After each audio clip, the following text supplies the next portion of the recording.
Ubadala tennis akansi no so ekoso ewo America mem ni nyina ehun sensem kakra wa ha ye de ebebremu tennis stars no enyasem keto akra ma eni mema nyina ehifo na ekomanim hifo na omunso afrim yeko Europe ma bola enso ekoso ewo nyame eyaduma ochina 4 p.m. pepepe 4 p.m. pepepe England Omo ene Spain ene record the chat okra final match no na enye asem ketu okra 4 p.m. Nyame eyaduma match no enso ebekoso yeba Africa haso ansem kakra ewa ha nyame yaduma ene na yenso ema ball no 8 p.m. pepe Morocco enso ene Nigeria final match no omso de tie so din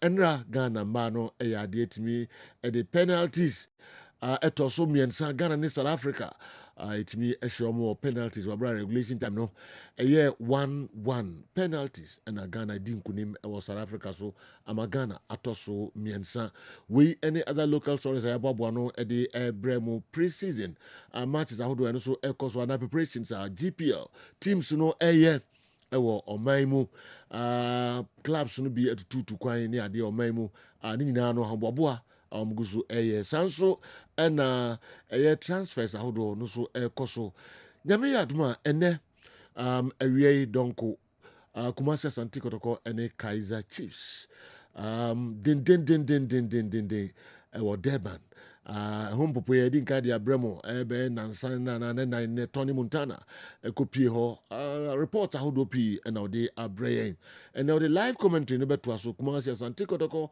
Kaizer Chiefs Toyota Cup and so a game kesepa you say mobetie a commentary no amanfo so ampese mohwe no television so no DSTV 225 o match so be match no and so live mo bia ahwebi by report ahodo before the game ni ade nyina no Tony ibewura hobiom na yate the echo ye no modi nkomo sisi na omo ya hobobo ade across stadium ho na ene be yiri papa Asante Kotoko Kaizer Chiefs big game by all standards. All right, there was some befie na fi ya behwe. Fa de beka ho na bibia nko kama pa 055159993 055159993 we a final whistle. I remember the bia de Bremo Clinton. I'm ra ho na me hwe de also the Brian Sana. Ya kan jagum gidi pa. Yentio.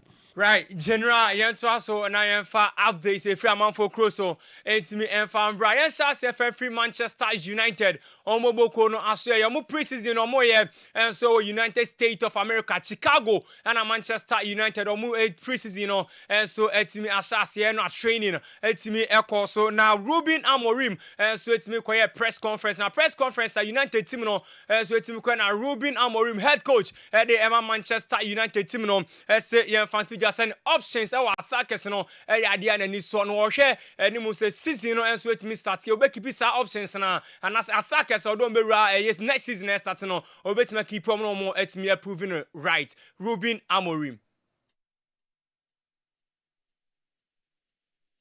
Yen famrenya Ruben Amorim video na yebetimi de ato aso Matthias Cunha enso etimi kasa na ose fan to just say we player na o call big club man for kasa pressure na bo akotomo se da bi enye pressure na bo akotomo no de hu say privilege enso etimi de man so no ebetimi adjoin Manchester United Matthias Cunha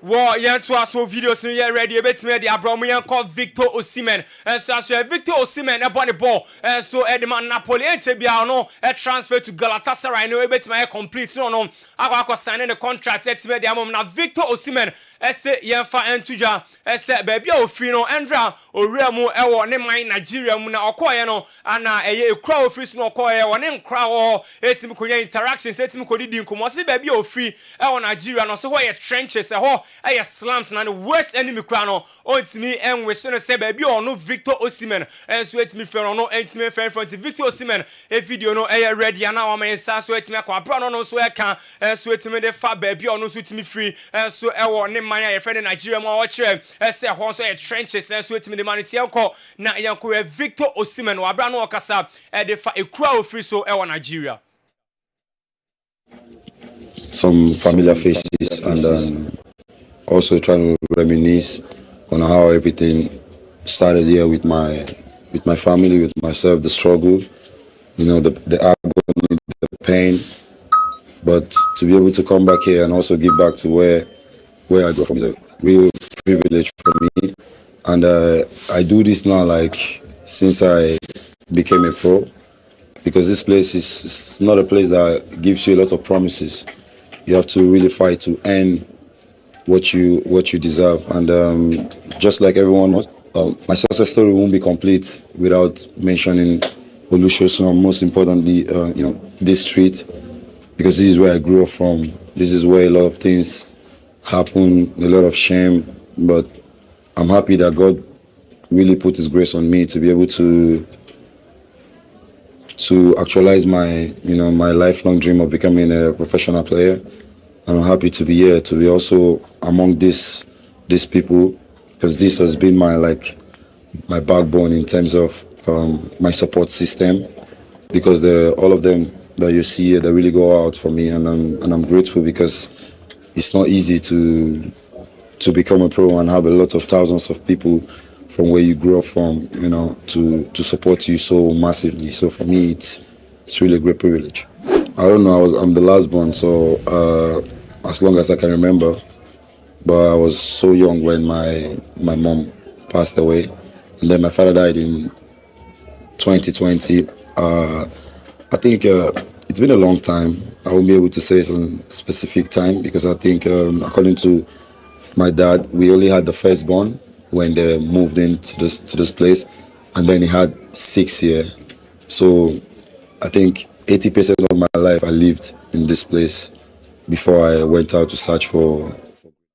Victor Osimhen and on also etimi eka ekura ofiri so ese ho ye trenches ho ye slums no baby obo ne ball na etimi adu no ade a wo hwa ne se ono ebetimi ameki ne family proud no enso etimi aboa ne aduane akọ family enso ano no mo betimi nya roof enso etimi adas ye no any Victor Osimhen enso esmo di to just ato aso cast on which is sa niema we anase baby ono elivi ye on which enfa ma ne worst enemy no any Victor Osimhen insema what media to Marcus Rashford enra Barca travel enso etimi free Spain and omako akoremo enso Japan and Marcus Rashford before senra Barca eba bekono ono so etimi kan the first trip with Barcelona and ho asem we ene sema Marcus Rashford editu Barca we Marcus Rashford wa breno na Barca enso etimi free Spain etimi eremo Japan omako akoto mo preseason so enso etiano pay na Barca enso etimi alande Japan enso my anymore say Barca Iris Yakopon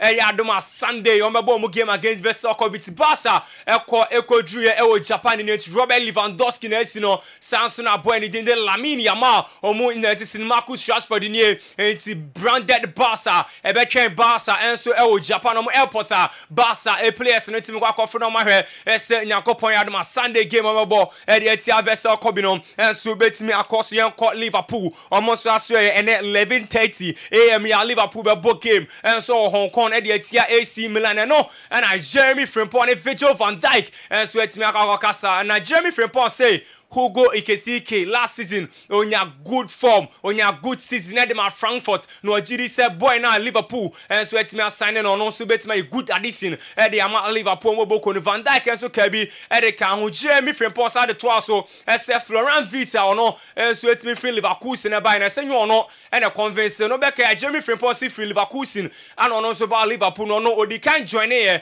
and sign a Florent Vita and so about Liverpool say you no and a convince no na Florent Vita then him say Liverpool a great club and a man no ebaye. Wayne is my Jeremy Frimpong the tuja. He's a fantastic player. What he did last season in Frankfurt, and he's going to be helpful to the team as well. He scores a lot of goals. Yeah. So no. I think for Flo, I didn't need to say anything, because Liverpool is a big club. he can choose himself. You know, didn't need to convince him that much. You know, of course I told him it would be nice if we go together. You know, but for him, he had the choice and he came to Liverpool, so I'm happy now. Oh, it's pre-season, so we train a lot. We train hard.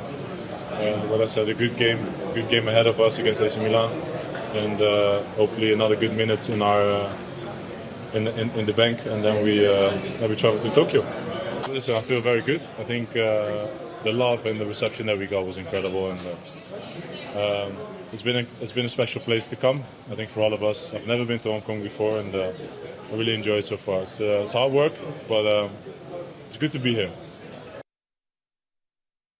We Virgil van Dijk and Jeremy Frimpong and some of the two and so Liverpool players almost went to sign on in the game on the ball at AC Milan 11:30 a.m. and so Hong Kong furniture Victor Gyökeres and so I show and officially Arsenal it's me announcing someone said to me account Victor Gyökeres and 14 JC and also it's me for JC number 14 and our far or the bay and so it's me Arsenal back just way and an theory Henry and so it's me share it's me Edem Arsenal no Victor Gyökeres and so it's me Arsenal Victor Gyökeres a contract our signing Edem Arsenal no or 10 million bonuses and so it's me na say 10 million bonus na woman no and no nearby we breaking it down and so it's me the amount na the first 20 matches of the ball and I said the first 40 matches of the ball the Arsenal no or no bet me I say 1.25 million and no in this case about first 40 matches or no bet match the free Arsenal or bet first 20 matches or no bet match na some matches see about twice so kopem time boy no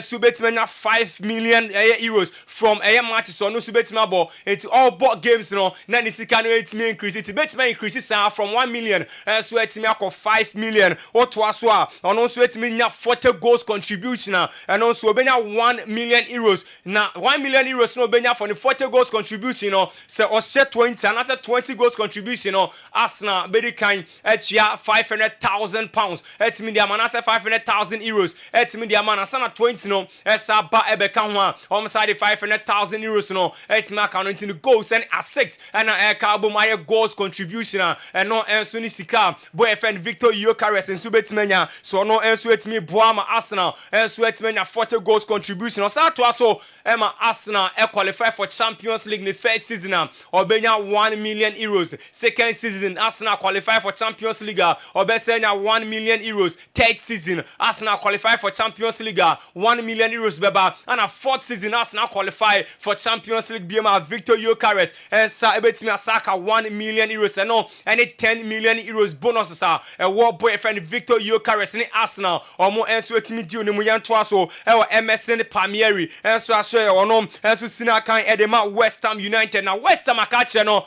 ese preseason omo kono omo janifie omo fane nko ompetim no nko sina kan en famo me no ene de free eye boy anything enso de MSN Palmieri aso enso etini ba Nicholas Jackson Chelsea team na akache no ese omo enso timi to aso enya na se time Chelsea enso signing omo so etima ye wa Abrajao Pedro munyina enso etimi aba no Delap munyina aba ohunu se game no onya bi more reports by Manchester United Nicholas Jackson sebo ene wa twenyem a wo twen se Manchester United ba en fa won se Manchester next season start omo enko Europe no no betima akọ akosina kan e de Manchester United no ene de free Nicholas Jackson enso aso e de ba odo ni kire Arsenal omo making it clear ese boyfriend Rodrigo Goes osina kan e de Real Madrid no ni deal no very very expensive and so munya says no etimi nkofa Rodrigo Goes en fa ni Arsenal to mo ayo mo ho de free Rodrigo Goes ni race ni mu eno ene de free Arsenal enso aso e ba Douglas Luiz Macacho ese boy no waka e de ache Juventus e bobo ne se wono ontimi si akan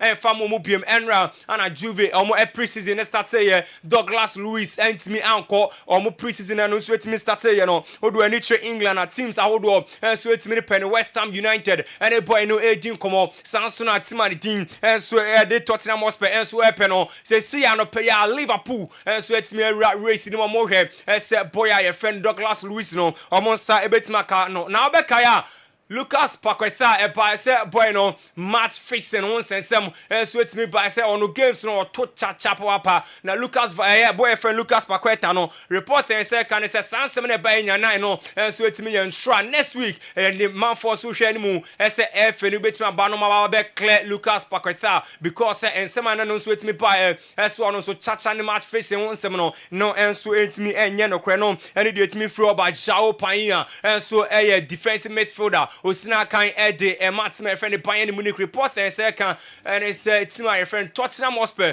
and so it me and the boy no 18 komo say Jao Pania no say games no onya bi more enfa Emma Bayern Munich ombra emesina kan enfa emo Callum Wilson and so a contract with Humanity at the Newcastle so it me akwa one to me ento aso biem enfa Emma Newcastle West Ham United and no agree personal terms are Callum Wilson eba kwesina kan the ama West Ham United omo eboboko no Ruben Amorim my head coach at the Manchester United o see fan to dia ese Jadon Sancho Anthony Alexander Garnacho sa players miesa we so omo nya team anko akosi akan anfa ama omo da so Manchester United the players it's the season started na sa 3 players we Anthony Jadon Sancho ni Alexander Garnacho no omo betima ba back o Manchester team ni mu cause omo eda so Manchester United omo players we and ensema Ruben Amorim and so etimi dia tuja Kenan Yildiz esina kan the Emma Juventus Mekachro as Chelsea at the bid 65 million euros ekoye ama Juve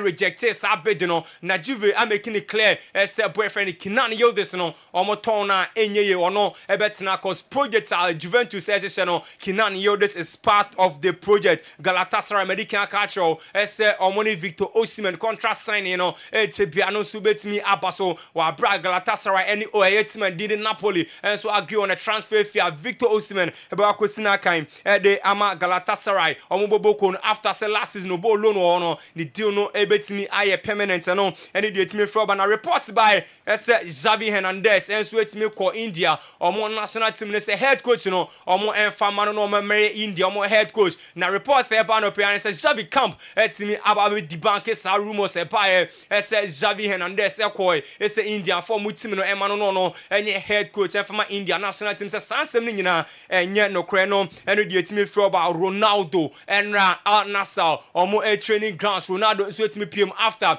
so no so etimi joining Al Nassr so Austria wa Al Nassr so preseason no so etimi cause it Ronaldo so etimi joining Al Nassr omo preseason so Australia bibia so etimi ekoso etimi ewo hold when it Chelsea and Xavi Simons deal now reporter and say Xavi Simons aka yes the actual Chelsea omoboko no they say Chelsea and RB Leipzig din komo on a transfer fee RB Leipzig tuma Chelsea ebe kwa Kucheska the ama RB Leipzig na boyfriend Xavi Simons no aba besina kan etimi the ama Chelsea omoboko no Mark Gui and so Chelsea omo a player na Magui Chelsea the atunanim say ono betimi akọ loan Arsenal so he say ebereche eze after say ombe make boy friend Victor Gyökeres deal no official no boy friend no ebereche eze and the next player Arsenal he say omon sanso betimi akano na bibia so etimi akoye odwani etre Newcastle omon so aso ya boy and din the Alexander Isak almost 172 million pounds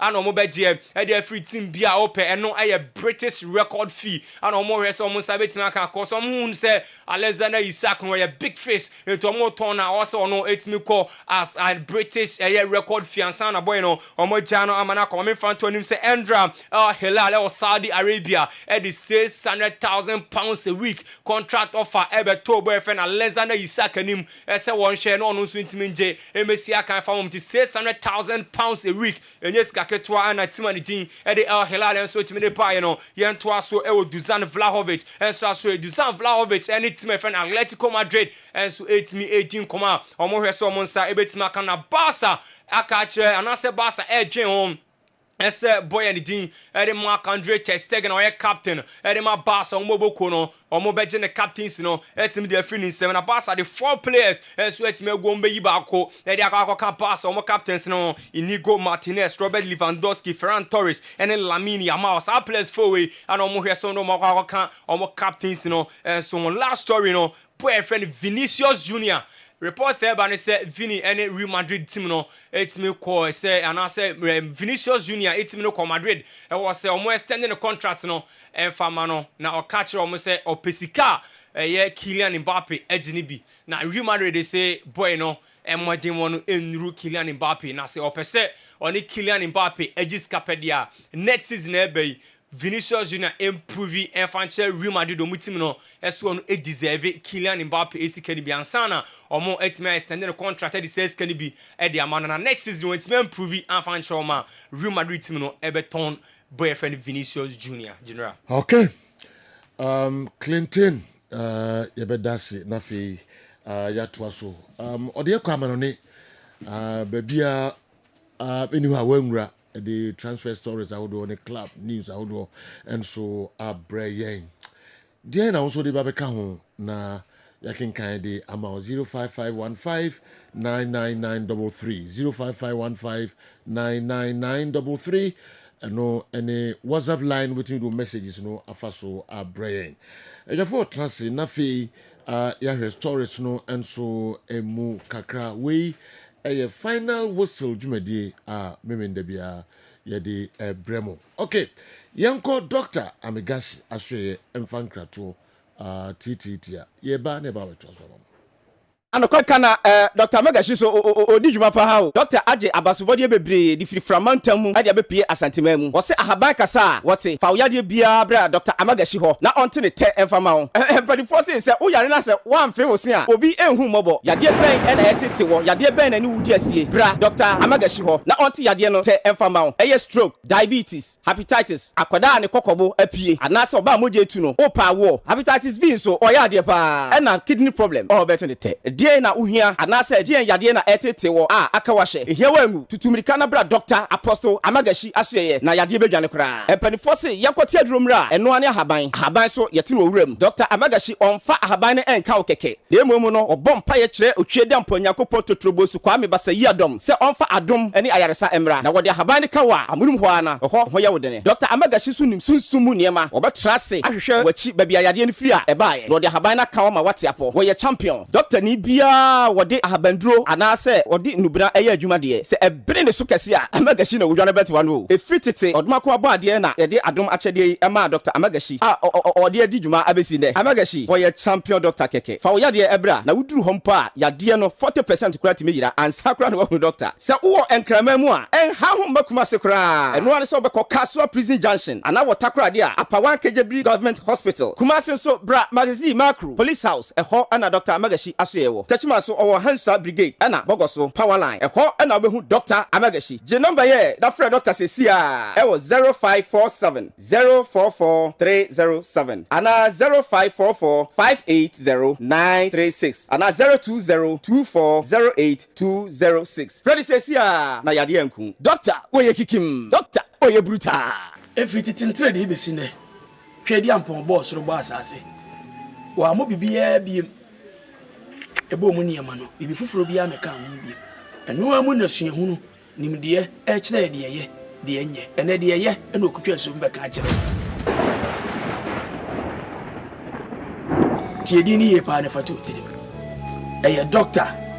Apostle Amagashi mi do nyankopon awie ye bremu wode hahamane nubna esa yade me secret ni sorry me catch on say pick number na go screen na sekeke na de freno na tutu anam akọ ne ho eni nansa me na me catch ro wa yarsan eto betwa me de me ma meeting ni bebre ko hospital bebre ye ko ba bia me ma me na me ni menu ababa ko ekura ni musi ye ko hospital bia ekura ni musa wontimi nante nya hwe obi di adanse fa Dr. Amagashi ana o kire mazi maku ene e bai tiade ma me bai ekura no sa na Dr. Amagashi hwe no first adura wode ma ya koye within 3 days I was just saying no adu na fe de ma me na watimi kuradua e de nante ni empega ni biem nti me ka sei sa bre de ma me no MC na ye ni age ahoto aba nti me di adanse se Dr. Amagashi obi biara bibi ha wo ni padriam bia de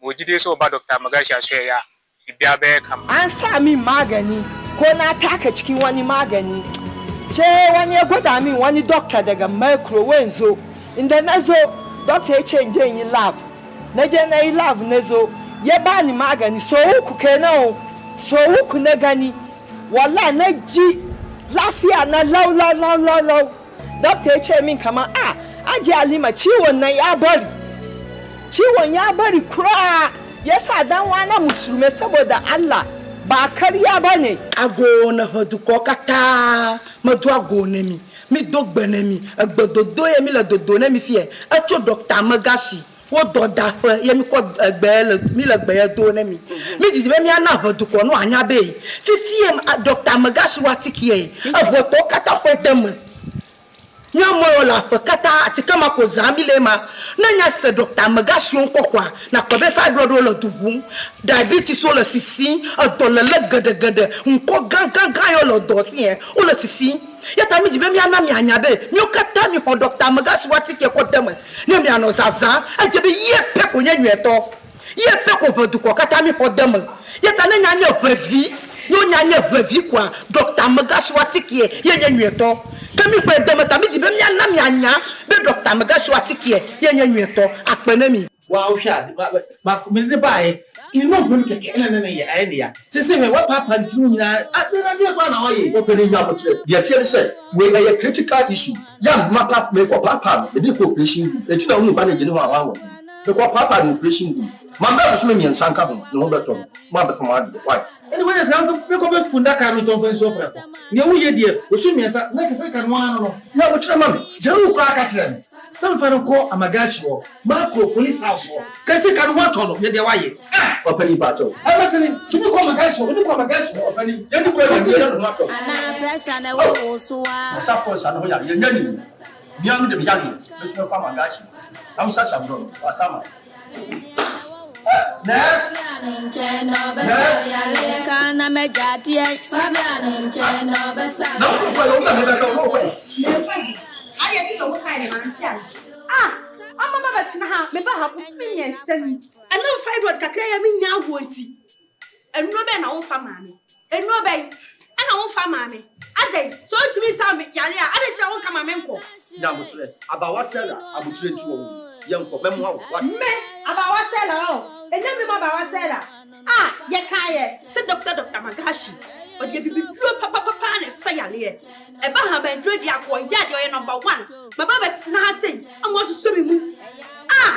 My say, dear, me didn't me come to me when you won't be anybody be a shimmy.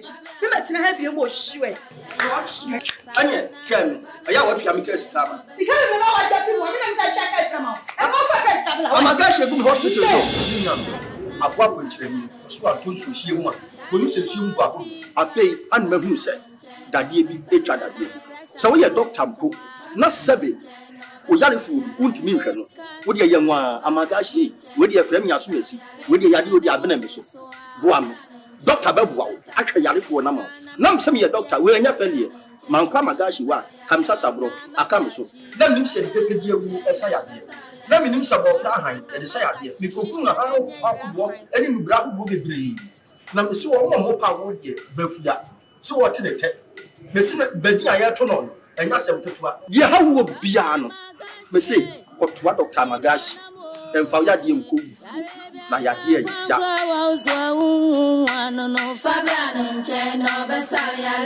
Alatiare, Dr. Apostle Amagashi. We opinion. Yawa kwa baba Amagashi Herbal and Spiritual Clinic. Minya. Ye me pesa me ma woti ase ne se. Yadia e boni pamani paye mobo. Onyankopon aka wansema to Bible mu de daada. Saa na wode edruyefo nso aye den aba. Season bi ni pe Nyankopon peja no. Wonim dwumedi edi wo Dr. Amagashi Herbal and Spiritual Clinic. Ye me pesa me ma woti ase ne se. Se wo kan Jeremiah chapter 16 the verse number 4. Wose nkrofo bi wo ho a owuyade abowo mo. Owuyade e de ba de e bi pressure. Wonim nipa do a pressure ekum a financial up to now. Wonim nipa do a diabetes ekum up to now. Wonim nipa do a HIV ekum up to now. Wonim nipa do a hepatitis B ekum up to now. Sa yade we nyina yade eye owuyade. Enu na Dr. Amagashi Nyankopon de yale nyina anu aduro de amame. Sa oba Dr. Amagashi Herbal Clinic yade biara taiwo yade ye sunsum yade nkrofo akọ meeting no man wa say enu no mo de break you down. What about Dr. Magashi wa tin two time? Ye won kufo bro ono ma omo si HIV na duro ni ho. Opani se unni eduru a enkasa ntie Nyankopon abode. Eduru na ye ka no, eduru na bedi bi ho. Ye nyina ye nim se Deuteronomy chapter 23 the verse 1 say, o say sebi nipa ni be man nyadman ko heaven. Enti se obem mesha Fabra Dr. Magashi wo ye be ma obem ne pie ekakraka e de ama. Sa na nipa sebi etwere da no so obi a hepatitis B da ne mojem obi a ne nkoso enhu ade obi a yade bi tata no opani omo pa wo kwa de bebrebe yade e na gu ni panim ase yade e na asesan krofo bebre ma omo da ne hiafo enu nti na Dr. Magashi meto nsa fro se wayale sa anu aduru ababedi Sa uwo enkrama mu a enha ho makuma se kra eno ane se obekọ Kaswa Prison Junction ana watakra de a Apawan Kejebri Government Hospital Kumasi so bra magazine macro police house eho ana Dr. Amagashi asoyewo Tachima so owo Hansa Brigade ana Bogoso Power Line eho ana obehu Dr. Amagashi je number ye da frɛ Dr. Sesia ewo 0547 044 307 ana 0544 580936 ana 020 2408 206 Freddy says ya na yade anku Doctor oye kikim Doctor oye brutal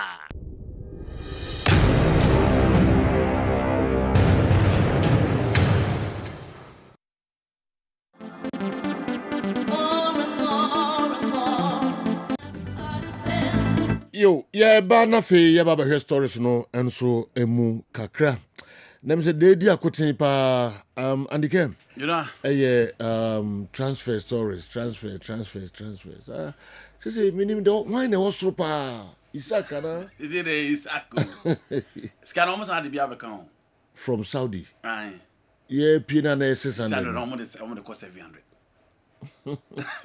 ujo won work 1 billion guy no say no say wa catch Newcastle for so no Saudi no contract renewal Liverpool okay inti na Liverpool omuntimi ma abonten meka no inti anope ya hilafo no de 100,000 asaka 600 no amona do 700,000 pounds in just 7 days per a week from Saudi Arabia football what you be saying 7 days pay 700,000 pounds the guy says no hilafo they ready to invest we are ready to invest. My guy is there, be that.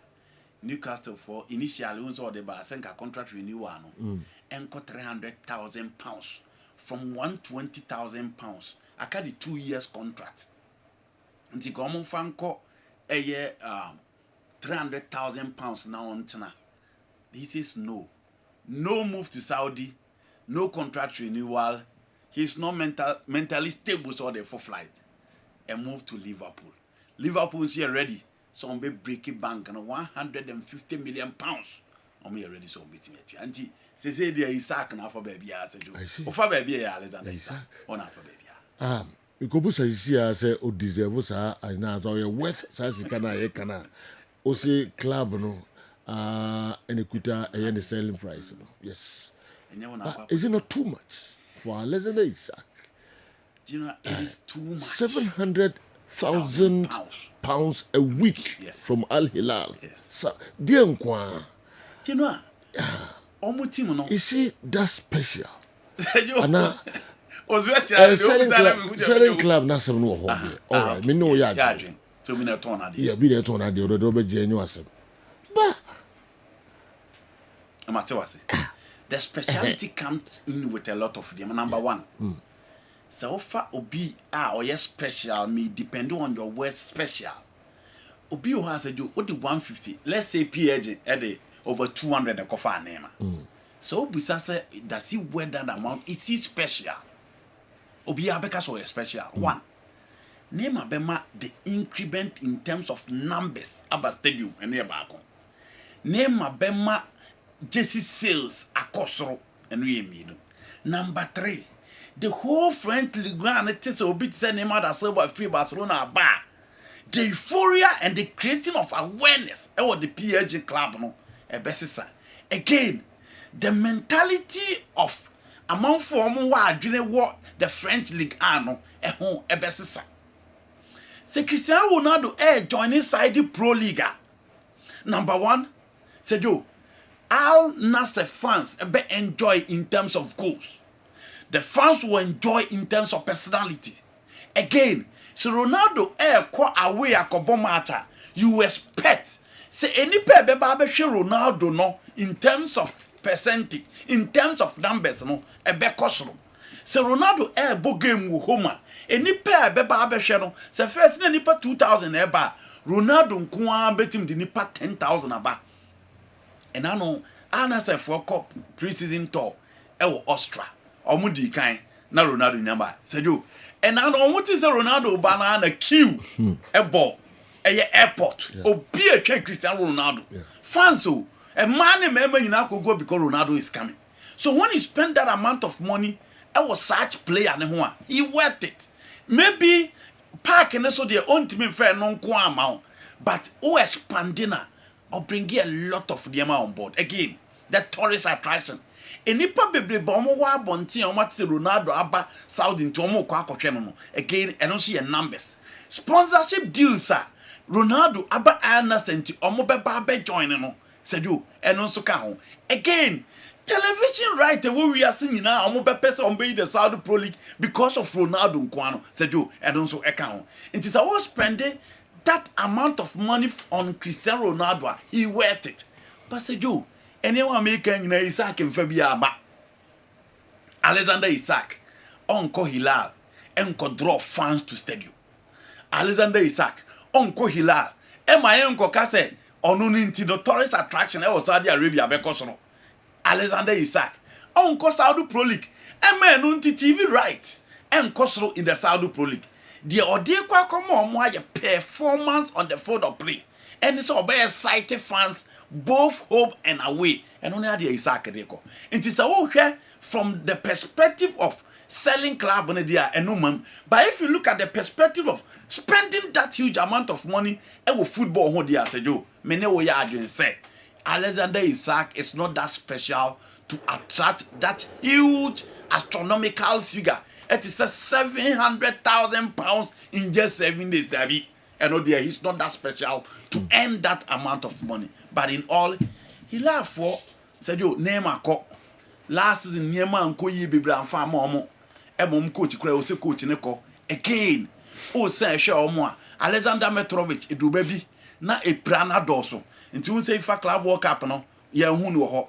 A Marcos Leonardo, a young sensational from Brazil, Santos, and Oba, team your friend Benfica. And I said you, in just few years, Wakako Johnny Al Hilal. They need a personality affront. They need a player to bang in the goals. They need a player of very excited fans in terms of the attacking spree. And Omako Akofa Simeone Inzaghi, this is a 2-time Champions League finalist, a winner of the Italian Serie A. Omo here results. Omo shemua within the European scope. Why any player obetimi abedi no manim ho abese sanemum dia momo and Omo settle on Alexander Isaac. It is said you agree he is not that special to earn that amount of money. Looking at the explanation now, how many supporters in the back of stadium because of Isaac Aba? Ketuebi. And no pressure called Jordan Henderson so into a course Saudi and 10,000 yas. A real no, any the expectation born now no about again. Now okwa where Jordan Henderson ko bon match ba ko we said you enipa 145 na buy. What is obi obobo 50,000, 80,000, 60,000, 30,000. After born grand crowd and the man decided to move on. It is like on the field of play, he's likely to give you those results. But outside the pitch, and I said, "Oh, Isaac is not that special to attract that huge amount of money." Looking at our players, our more one position, our more transfer market, the money price down. It looks as if any day no, is he the best? He's the best. Our position, yes. Sergio, my main fa who go a ticket on team in Isaac. Okay. Jokers are metia me general say Arsenal team ni scary no. Isaac on him botcher jokers. Forget the figures. Born ankasa na ye mono on him bo. Unlucky anything as a striker. So you unlucky way. Footwork, positioning, movement, shooting ability, goals, everything. Born or pick it from left or the bar or pick it from center or the bar or pick it from right side or the bar or withdraw so or be enjoy play or sa winning na. Into born ankasa body. So you on him bo. Set it na Man United ye serious na nka omo pe number 9 nka on nka mbeka akofa no. Nti ball no di onimbo. Offer a ticket, offer your carrots, and then you talk about Colomwani Muna or market and as I do, he's the real deal. He is the real deal. Ball or Haaland no more level no. No. We don't really Haaland. David, me to me fan Haaland. Why? Because Haaland is proving Europe. He's proving in the Bundesliga. He's proving in the EPL. Or yeah, suddenly dear the Spanish La Liga or Real Sociedad, Meka Alexander Isak. Or by Premier League, he's been consistent for Newcastle United. But top level football, top level platform, it is Erling Haaland. Osimhen level ne.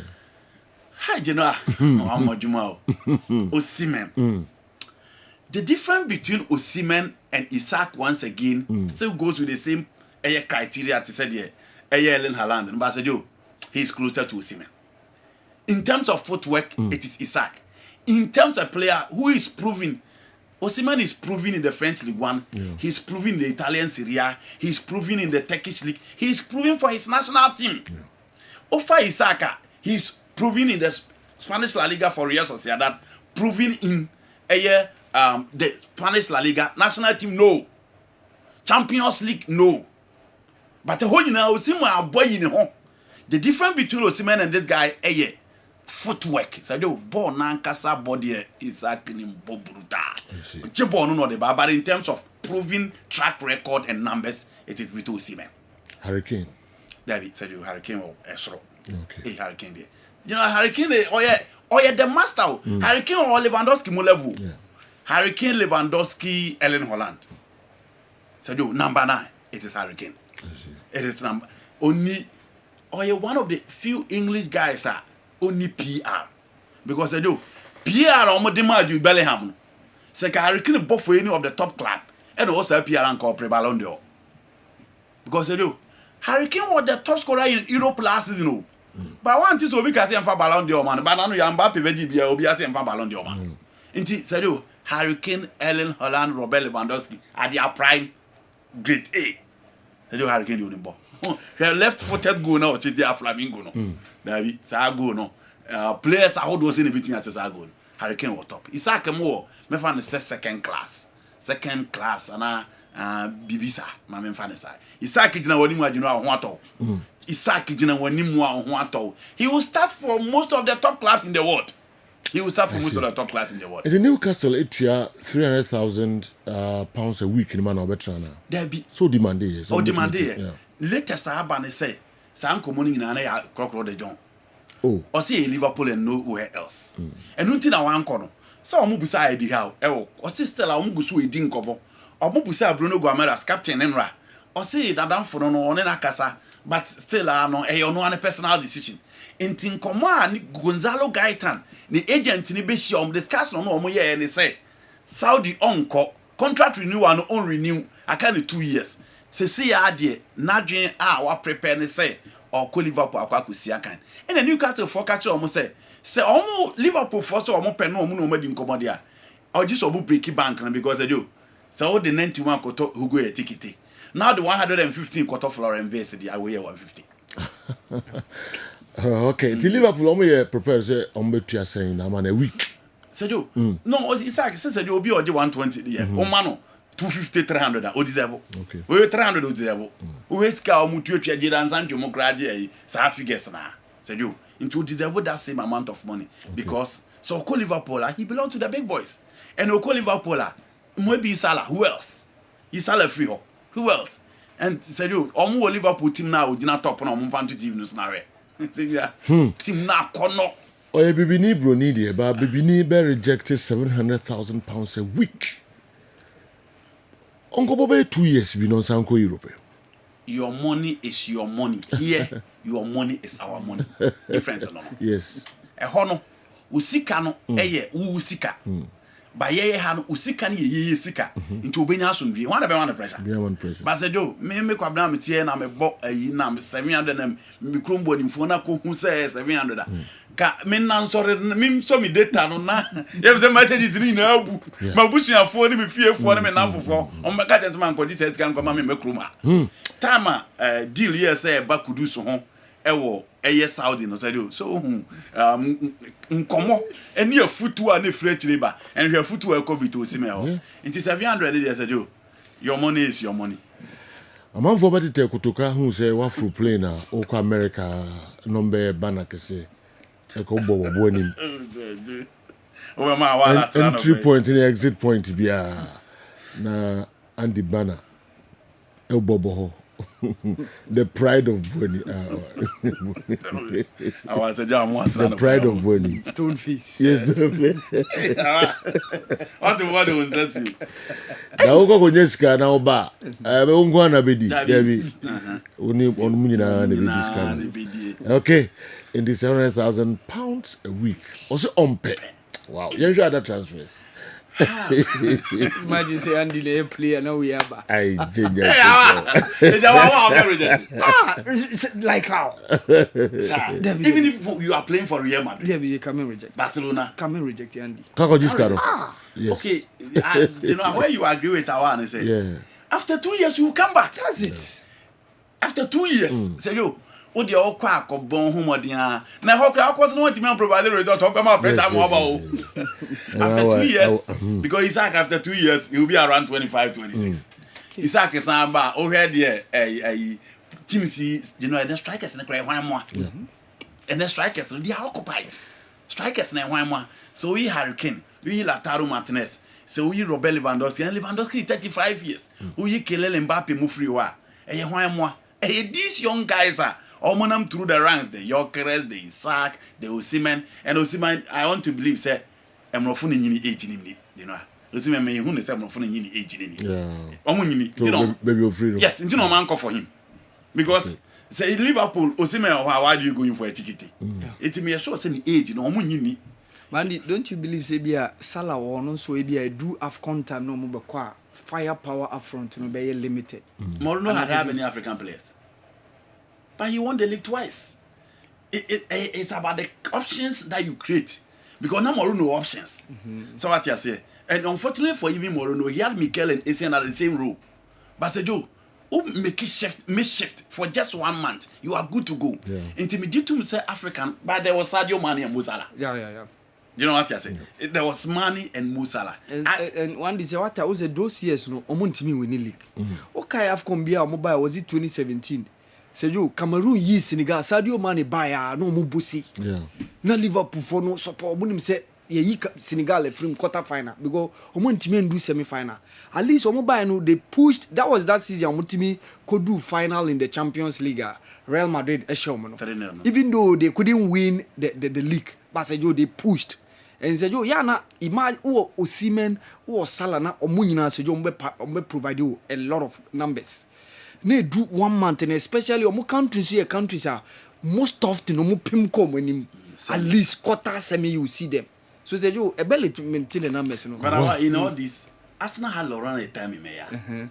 Right? Yeah. They had Kolo Touré. But they were able to deliver those days, was at least Campbell more so Pascal Sigan more hard. And Kolo Touré kwa obeti me replace. And nothing America said you Liverpool team no.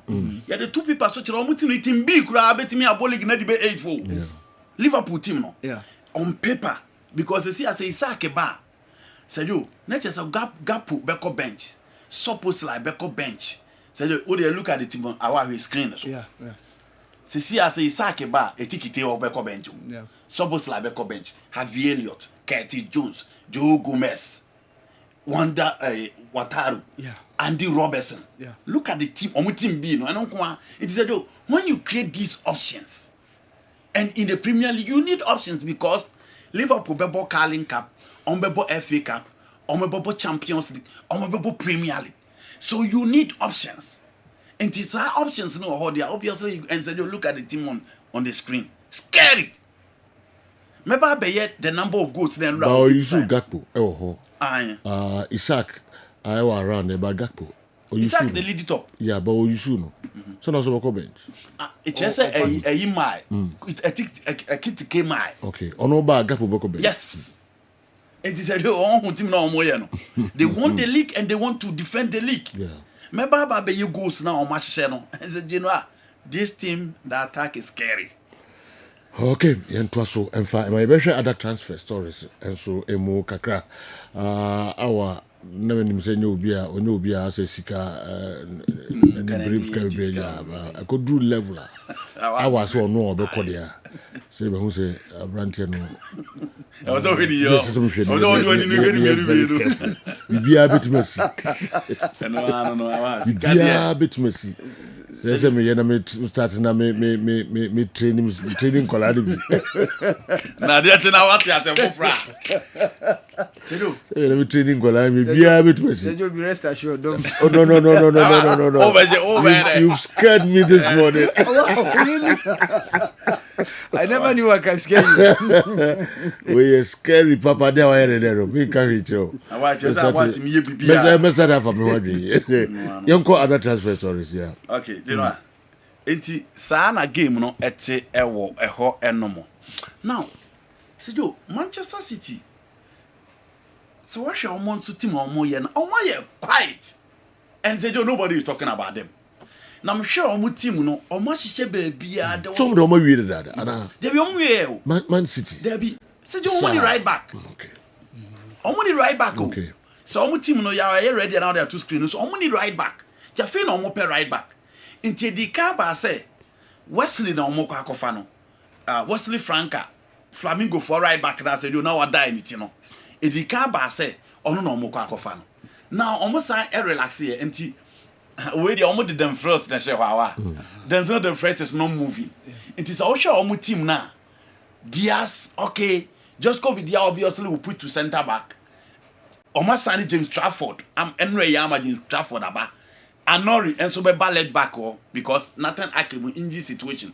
And midfield of Rodrigo Hernandez, Cascante, Tijani Rendes, Ryan Shaki. I feel say Bernardo Silva be joining midfield instead of Ryan Shaki.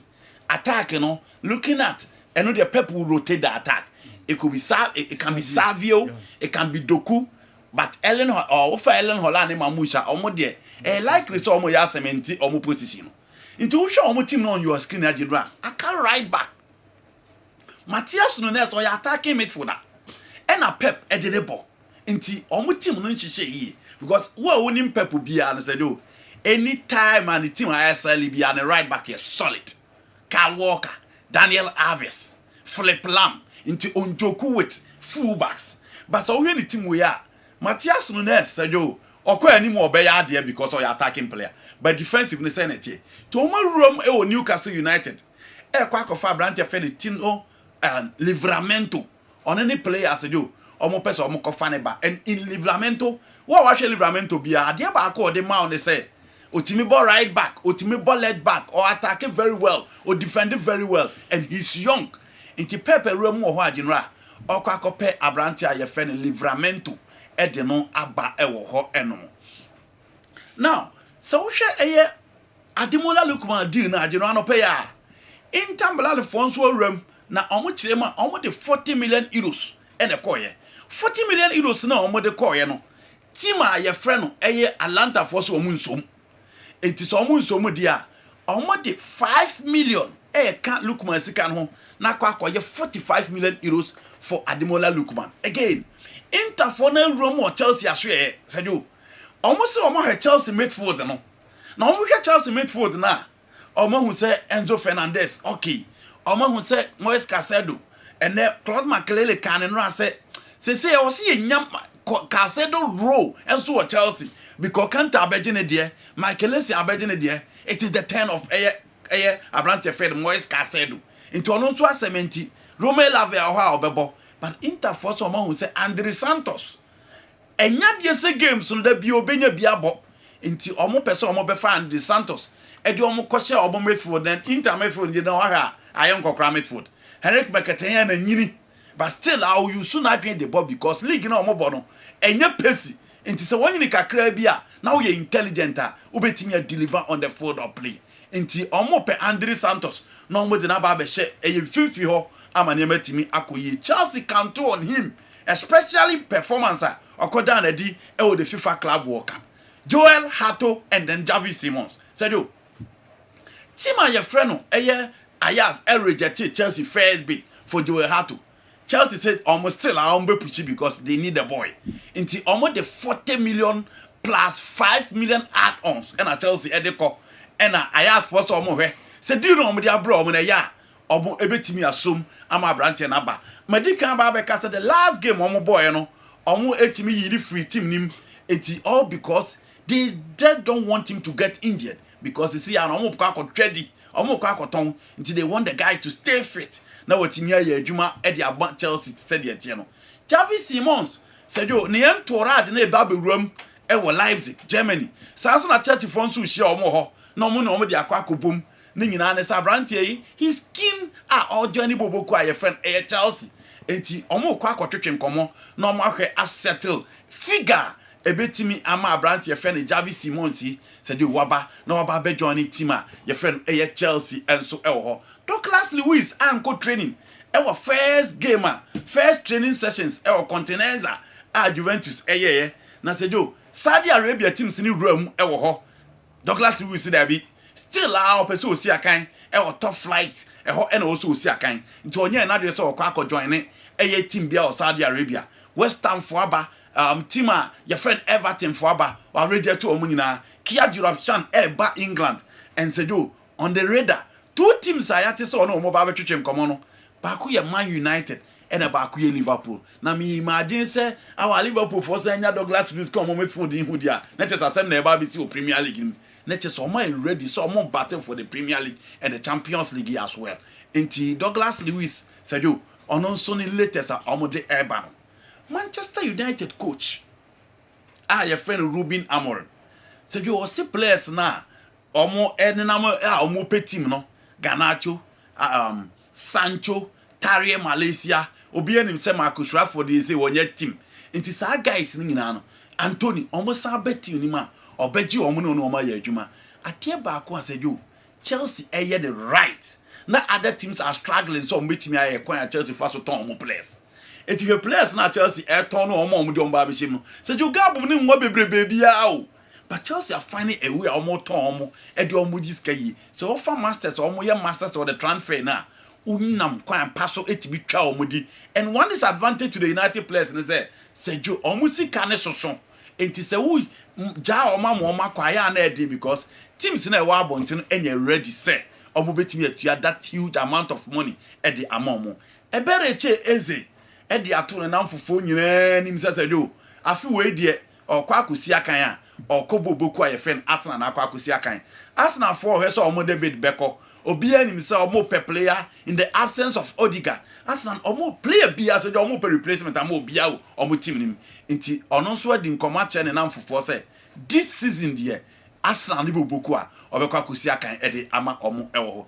Minim say goals there na ready and say nka obekwa aba na nka me de to aso epreko. Okay, maybe mami amam for concerns kakra and so ewo hajo. I'm Samuel Asensu do watching you live from Libreville, Gabon. Okay. I was much excited yesterday when our ladies won their game against South Africa. Bravo to the Black Queens. Iva, you've made us proud. God bless you all. If it's Samuel Asensu do Libreville, Gabon.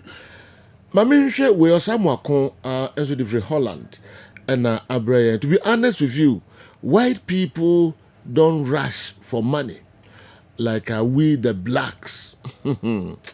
Whites are content with what they have.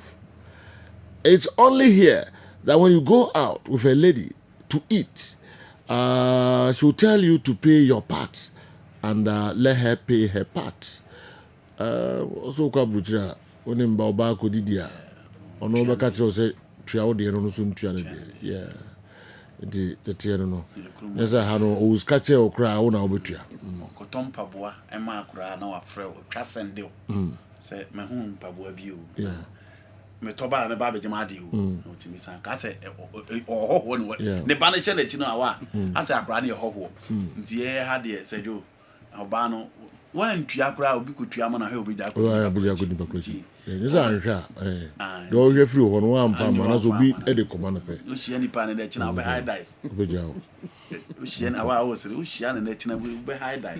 And I credit Kakra. And I'm Momo, maybe I'm quite if you yet. And he said, you your situation is an aqua, your money is our money. Yes. That's even in Nese wo kan so bia oniska o. David obi okra che. Ebi okra won ne kwa ye adwuma ba. Obeto bi akoba ni nua na hwan ha ofi kra ka ho.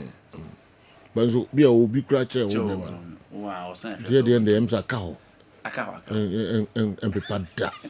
Dirana musa unu oba pe bia wo de so to dwan man. Dirana musa na za na ti.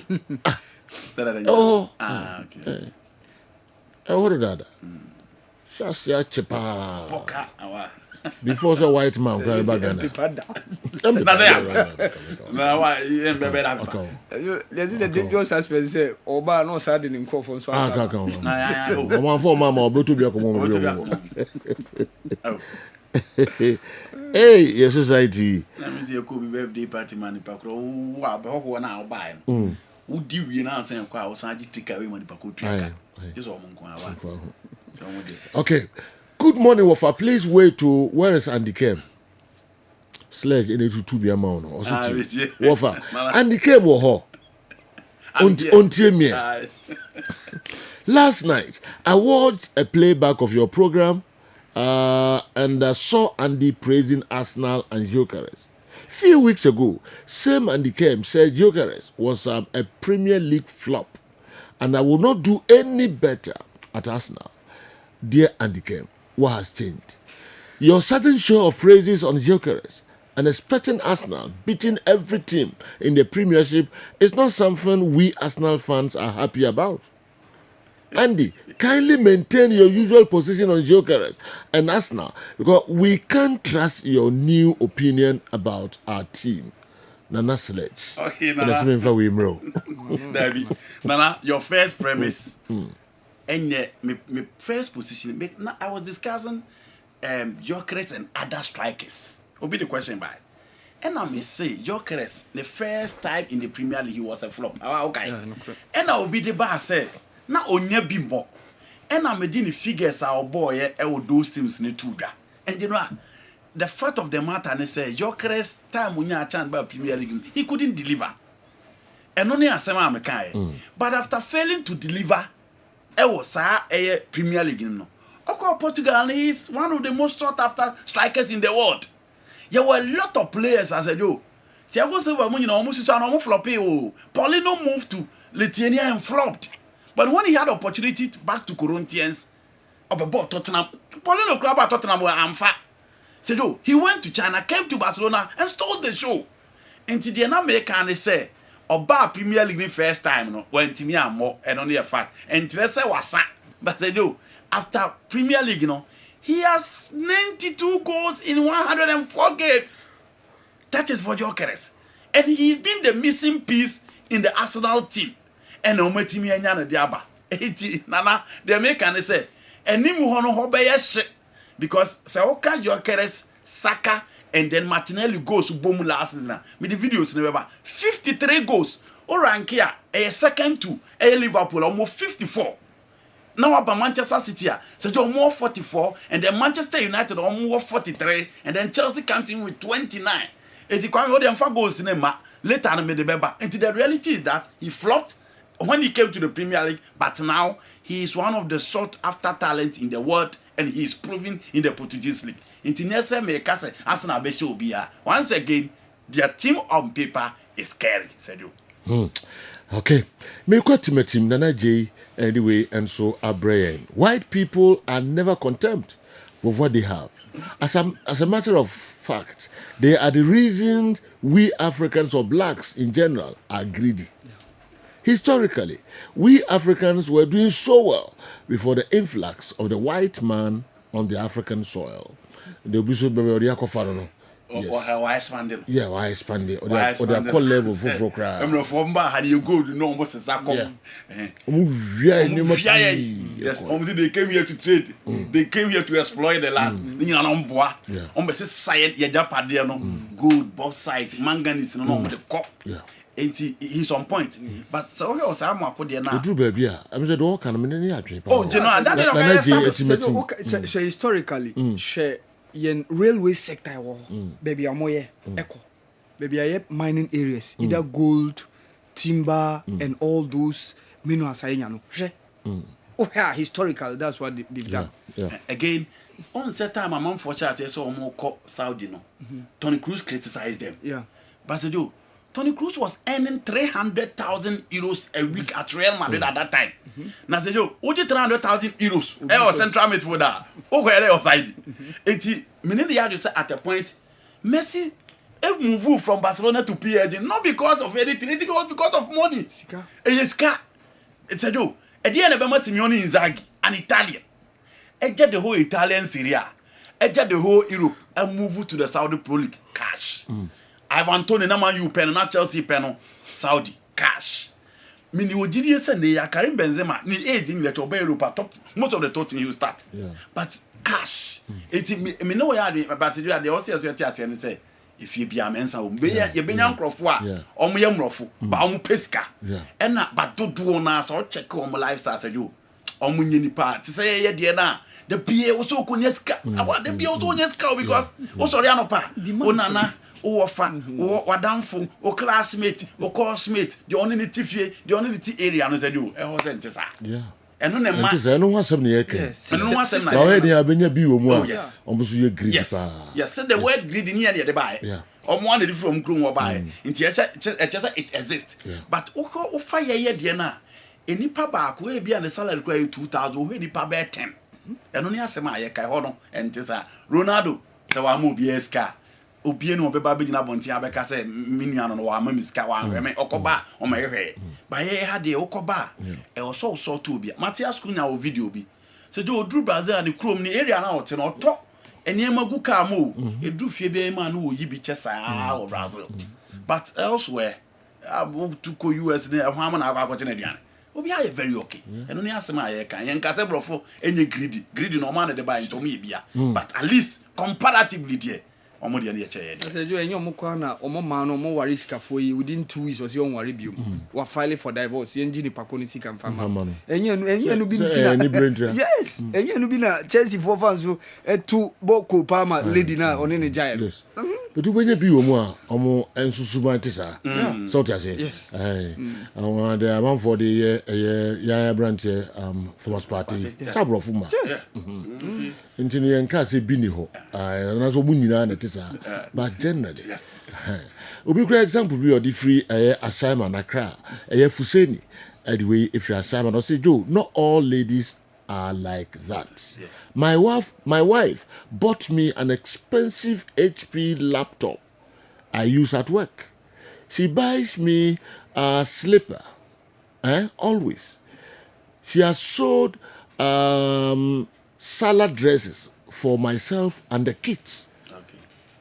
I even want her to stop buying me items. Okay? Fuseni, Ashaman, Accra na diwe yaba. Your mom is baby so say. Yen ka say obabia no. Ba na can in general terms. And it says do one we ma 100. Emu be 10. Yes. Ebe de Fuseni ka. Your mom is up 100 kwa 5 yeah. Oh, why not do we have bro? This is beer. Oh, I want to claim that. Yes. No can say you can. What is say? Me say 105 the be. Oh, sir. We need to get it. You know, with the one power. We say that's your baba, I'm saying. They are the what have attack. We say that's your baba, so.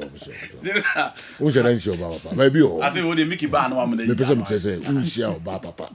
Omo obi share omo ni na en go for omo pese otomo omo nkwa ba yo ma omo timo omre papa the bia pese oye bibi ma ni boyfriend ana ni kun yes yo ma omo tisa yes me call me workshop me go ta de na lady bi beto ana ofre me gina ntan o se me jeans na che na enefe o pese o to bi ma ni kun you see shop no jeans na mini bear 5 na mini t-shirt 5 on kan de command kun me bisa e wo dum ya anti ye won crofo mo tisa maybe we want the Oberman debe last time he complained to lady be some time ago I check akra until the bia me na me ntwa de ma I feel the near wo sika nyo mami here we ma tom here until the krokra o ka say handkerchief be and boxes be and singlet be da. What sort of person are you? Jia to ye. 1 million no din. There's an name. Ade. Omo asem ne yeka. Sa ma na afu se ni wo kan, wo be fa ha kosi jaachi. Adako jaachi we hia tu. Se ni o be ba ba me five. O be ti travel na be what? Omo no so kra. Ade, yentu aso. Okay, Jedwa. Edra, obi the question eba be busa say try teams are able Premier League afi no. Me hu ne say attack be pa ne be yehu. Tell Andy and Co to be converting the money they mentioned into cities so that listeners will appreciate the quantum of the money. Tell Fuseni that the wife's family are very much aware of what she's doing for him. So they have evidence to victimize him in the near future. Another twist. The Oyiri and now girlfriend me ama obi. I was in the bush ya for ni obi ya we. Okati obi ya. Nti omo obi bi ombe gina so. O de kwaya de bia nwi a enko ya. Oma refer. So we ni pa boni ni ho papa. Nti menyo adwen say do ya ma no obi anya we. Wakati obi ya we do ya ma. Nti wa hwe ye na ko tifa ho kakra bia bohu bibi pa. Mohammed Air Force Base Tamale in the way by. Yentoaso. Interesting. Muso mo converti. Oh sir, wa Mohammed. Okay. Okay, say 700,000 pounds a week. Yeah, 9,808,722. 9 million. Yes. 90.8 billion. Yes. For the back Ghana 9 million Ghana cedis. Every week. Yes. 7 days bia. 7 days bia. 90 billion. Yes. And 9 million Ghana cedis. Yes. Every week. Can continue man sikaya. Ni view for the Also mo from sika. You know ko to play away na deal ban ho a na busuan for fro ovan. Ka man ko ko say I think somebody nku. And said you. Yeah. Eti one videos na ready. Enra na obi busa say attack na. I'm happy the white stole our properties because our leaders couldn't use it to help us. As I think the players will learn professionalism from the Chiefs players. Okay, Nana Safo, Westland, Accra, and the way by. You're back to any Chiefs game, no any other issues of young to us. You know, near share attack teams no at the Bebo. Premier League. Omo numbers last season am there. Me share goals in the league ubia a boy. Na me peke the front three of any team depending on lineup. Ma dwe me say coaches no at the bebo. Obi wo ha wa any signings awie, obi nso wo ha onya any signs inwie. Na me rank ye no say jo Liverpool the bar first. Omo attack no ne attack obi an watch out for the Premier League this season. Me fa etikite and me fa Mo Salah and me fa Florent Vase. 3 players win me fa and I said you 3 players we mean 54 goals into videos now already our man inflow of the 3 players no goals omo de man omo teams last season no Liverpool na minya omo share goals no dodo into 3 players na metimi abom this ajo omo ma 54 goals after Liverpool the next team buy Arsenal. Now Arsenal me fa Bukayo Saka you know nti we a second that is Bukayo Saka, Gyökeres and then Gabriel Martinelli. Said you omo goals omo de ma ye no and me you on your screen no. Into where Arsenal there omo na ye second per the statistics na me there no Arsenal na ye second nti o hwe Abrante fe ni Bukayo Saka. Ni goals are the man he's on the ball. No cares. I know so I'm expecting the goals. They say beating me a call when him at last season the almost deba. Enti Saka never first and we are Gyökeres on your screen and share the positioning, naturally shooting abilities solid. Share baby free and okay. So share baby a Gyökeres freer in the range of defenders. No baby free ball. The positional sense here just insane. It is a real the movement within the back line of the opponent. No, when we who free ni pami and santem Share 1, 2, 3. Look at this movement, baby. Oh, move at the quack pass. No, let's go. Into Enone, Abranti, friend, Victor Jokeres. The position. You should be ready for him. Odegaard, Saka, the movement. No, also watch out for. And I have to train the movement once again. A baby within the range of 2 defenders.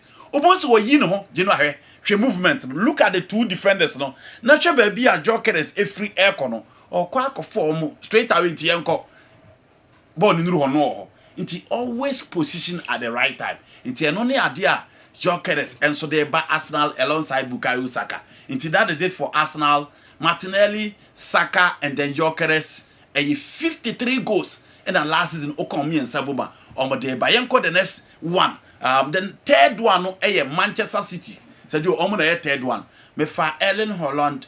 And me fa Branty Fen Omar Mamouche. So you omuna me fa omo. And me de Savio Eka. That is Erling Haaland on your screen. Or also at the end on positioning. And make sure say or say you soon physically very well. Na Premier League ni wa boba mo obi ehun di obetimi aye nti ball no to look at the pace as I do or they or set the ball no won him. He has time to prepare for the ball. And again the positioning is so key. It is a one to me and chile no one no or you're so prolific. Look at the pass again, positioning once again, and or the physique obetimi there you know from the opponent. Unye ball no to the left no na ball no e da net him. Nti eno ne ade a Erling Haaland e dey ba attack omo dey ba no Holland dieni mama mamusu dieni mfro quick na bibia entimi nkoye because Erling Haaland dey asedo obia nim dey watimi aye ewo eye Premier League no ohia anything last season kura aye ka se wa nya reform no he scored 22 goals in the league but because of the level ninti no ya anka se wa ya ade 22 goals for a striker all injuries eba ina asedo ye nyina ehu de Erling Haaland e de ebre Manchester City nti eno ne ade a oni Omar Mamouche and Savio edeba e o the City animu ho and as I said so oka goals na ebomu a eye said omo ye next to team your friend Arsenal in terms of goals and so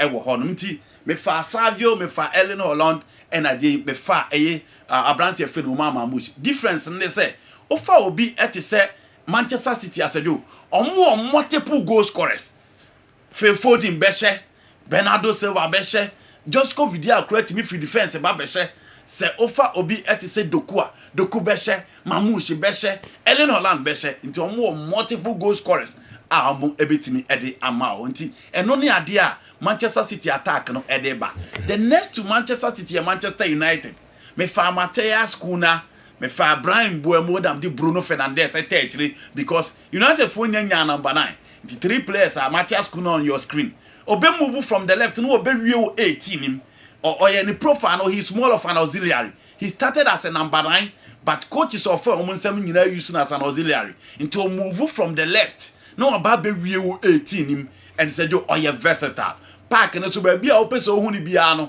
obehu no hwe how ti the ball no atimi ato atenem for Wolverhampton last season hwe ba bia ogina and look at the placement Matthias Cunha said you Odeba, look at the movement or the best, look at the control or type, look at his reception with the ball. So you see the ball near the two or so proper control. Into any idea Odeba United.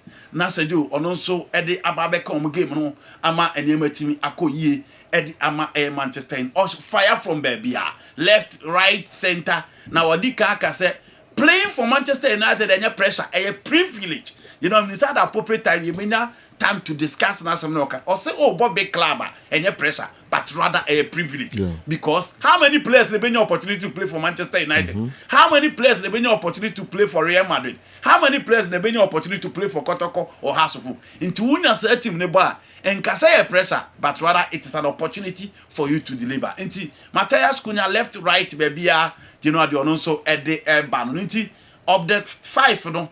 Chelsea na goal scoring no wofem pa Kopama offer João Pedro and then you talk about Pedro Neto only 3 players are me 5 only play team squad in terms of goal scoring now offer 29 goals and as 3 players he at the my but he say João Pedro kakra okoye 10 goals no say last season kakra okoye fa club World Cup no or TB beba and again the Kopama in the last minute, you know, say the game no be improve na afuwe. Why you consistent with the inclusion of these guys are mobile on board? Ntija Pedro on your screen, and for me, you know, the best go am way. Or share how you born the PA and how say hit bona. Or say the ball striking skills and the technique, you know, was so into we need the firepower. Abranteno Edeba Chelsea anymore. Until Jao Pedro Neto, and then Abrante Fede Palmer. Liverpool, Diana ready. I am fan Catwa said you inti sign and so at in terms of Florent Vase on your screen, and not dear Florent Vase and so a day Benny get born it down and I know also or cast on call, but said you Germany need the only shade and shooting. Germany need only shade, then shooting into the shall be or born or bet on farm man keep ano. What they have born on farm, I know about your position now. Yes, the be our space in the Damun the Thomas Muller type. Tamana Muller young on us born on a mobile more errors no take advantage of Moeros straight away. No above until you know what the shooting abilities.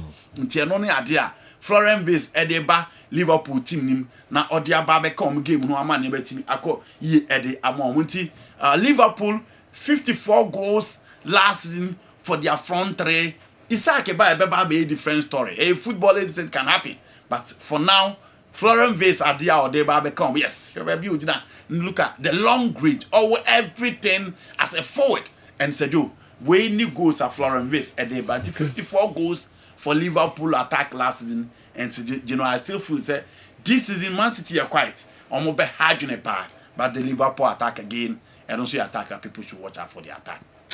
And when they call a bonundo upon Sima, Edia San, Mian San, Pepe, Yabetwaso, and Nedumunu, Nepon, and Nemenda, Tinakra, na ye koya nim the amount of money Liverpool is spending, okay, it's an accumulated one from previous years of not spending on players. So let other club supporters allow us. Aro Nyankwasa included anyway, but Liverpool Omonia noted for spending a lot on players every years now. Travel corner, intino so more ya more when your market can boom, and more and the other supporters no Liverpool for say moma omo assume enyo omo. I wish the left-footed Portia Boache was on the left side of the Black Stars defense. He's so calm, she's so calm, and composed on the ball. She plays like Chelsea's Badiashile. Oh, okay. NTK, every mano, SMNO, SO, and Omo Bomo Modin ye, papa. Some girls, we almost question for Africa, in Chakra. Yeah. And against South Africa, almost Chirebi, papa. You may be resilience, yeah, very good. Omo Mabamu, said you, go down, no maba back. Penalties no girl back on the boss no not just no but look at how they came back yes. Joe tell Fuseni Fuseni so kofa smaba Ashama Fuseni no kofa smaba because I remember Fabim papa Fuseni Ashama Fuseni we are go farm o Fuseni so see the oba ba ko be ka ho yes but say yes one difference look be Obisi Fuseni en kan kire o say the oyema oni nyina na efe de ba unnim na ko mistake ya aha ni nyina abusuafo me yi ni nyina kire o kakra nka so ni pa bori ni papa ba o nti no yewi hey dimu nyamma mama enye papa kakra hey omo yakura mo se nya jani wow Joe tell Fuseni that he's lucky to have his wife. She's one out of 50,000 women in Ghana here. Hey. 1 out of 50,000. NTK the way about NTK so they were firm papa. What NTK wa firm wa tusikagu. School go professor NTK. Hey, omo dinisika papa binimpa. You know school rank and go NTK. No, he for the 12 gra. Professor Emeritus. Yes. Yes. Minimum pa. But dinisika papa we say. Was it 1 out of 50,000? Wow. Even when you date a Ghanaian lady in the UK, and other parts of Europe, who's also about Abuja Chepa, do the Even when you date a Ghanaian lady in the UK and other parts of Europe, He expects you to pay their rent and monthly travel card, though you are both hustlers. Assemble Ukraine. Also in Europe, a man or more Europe, no Ghana for an Africans no more, any other part of the world. One in it now. Money na want to die back come near the or experience one abitua ne rent ne money I need na result ba ma bebre so ntisa o ma tua bi no so tua bi o ma ne ande na fe na entike de ba wa fam to nim experience teacher yes utina ye na sales kan bi o ha otin dey sa ja pade come to the bottom of come to wa tusika guye okay yan to so na memra wa Muhammad ho na yan hwede awal so the prayer please how are you more excited I love how everyone is still underrating us in the upcoming season after everything we've done. Listening to Andy Kem rate top teams that will score most goals without mentioning Chelsea in the top 4 is interesting. We scored the most goals in the just ended Club World Cup. Well, just as I said, I love it. I love it that people expected the least from us, but the season awaits. Okay. We saw a free Akwasi Safu Kantanka Airport Residential Area Accra and also a two-way agum. The last season statistics and analysis. Inti nyame and Amakwako Chelsea at actually and I'm under it. The Chelsea players goes almost sharing last year and I make one seven. I'm speaking to the figures. And Yamin Amako to figures at the Abro. Sanity. Joe Lefuseni know that a lady never does a favor without recording same for reference and reminders when things don't favor them. Alhaj Muhammad Salia, if you were on Chibanda line, and so a two-way agum a day a braye, a day mauno. Hi, reference. Good morning. It feels good nowadays to be a Chelsea fan. The FIFA Club World Cup winners. The team is on a trajectory that is very positive and gives the ordinary fan of the club some great deal of semblance of confidence. With João Pedro leading the attack, with some serious support from Delap. The successful shipping out of Nicholas Jackson will wrap up the aura of good feeling around the club. Okay, enough of his selfish play and squandering of difficult to miss chances. Chelsea is definitely the greatest football club in London. Yes, the greatest football club in London. Chelsea. The EPL in the last how many years? The last 25 years. 25 years. Yeah. Chelsea was 7. Chelsea was 5. Yes. Man City was 8. Yeah. Man United was 7. Yeah. And in the last 25 years, we won 2 UEFA Champions League, 2 UEFA Cup. Chelsea is the most successful club in England in the last 25 years. Yes. Moko, Sergio. In the most successful club. Ewa Bruchimem, the last 25 years. No club. Chelsea is definitely the greatest football club in London. The EPL and the UEFA Champions League are major targets this season. Laji Mama Salia, if you want to band line, and so that we are braying. Kwame Mickey, Abasisia, Intino, Yabehe, na Yakodi, and Komo, Kakra, Tony Montana, South Africa, Yabeko, na Yako, na Yabe friend Ben Prinu and Amprensa, before so the commentary no Ebe braying. Montana, Tony. Dear Nekoso, I was South Africa CCI. Tony. Good morning. Hello, Tony. It's on Kana as a voice in which you can. Also, they are live, we are loud. I feel that papa, ain't you? Godfather, now you can't one farm who grew there. What's my family? The year we see a farm on so, we a Jumana, we are in South Africa, and my now, me a social back home. Samba Kruma. Godfather, And men me ya neba. Okay. Odo bags be 4 ni na be sa bagana ha. Bags ni 2 kwa ba be do that. All right. And the mayor no men kan kire. Odo ba betum krom ha. Good for them that people. You might see for na he for akwa POG Vinegar, POG Clinic, Gentleman Dental Darwin. Money put up from immigration say cheap for na he for Amonica Kessben here. Muscle 10. In few minutes time, less than 20 minutes time, you do free Kotoko hotel, fire and ice. Now you call Moses Mabida Stadium. I want a match venue for a next game at Basidi Kaka. So the background of time at 1 p.m. 3 p.m. South African time. I'm a play players. Sorry, I'm call walk. From the far breakfast, no more far lunch. A match day. Players not somebody to see. Or more rest is here. Players not for sure. Or more air rest. But no, I am ready. Any moment from now, we do 300 money across stadium. Now, Emra, not Samba home fano. Name and neck. Minister Pedi Komo. Or look very, very fit. Until no cause for alarm. Samba, Capitolo, very high morale on the name. And then, or static game, no. Now, we get to the outcome. All the states. I didn't kind of probable line up on the appeal platforms. Never but you on a phone. I mean, Sudia, go for better.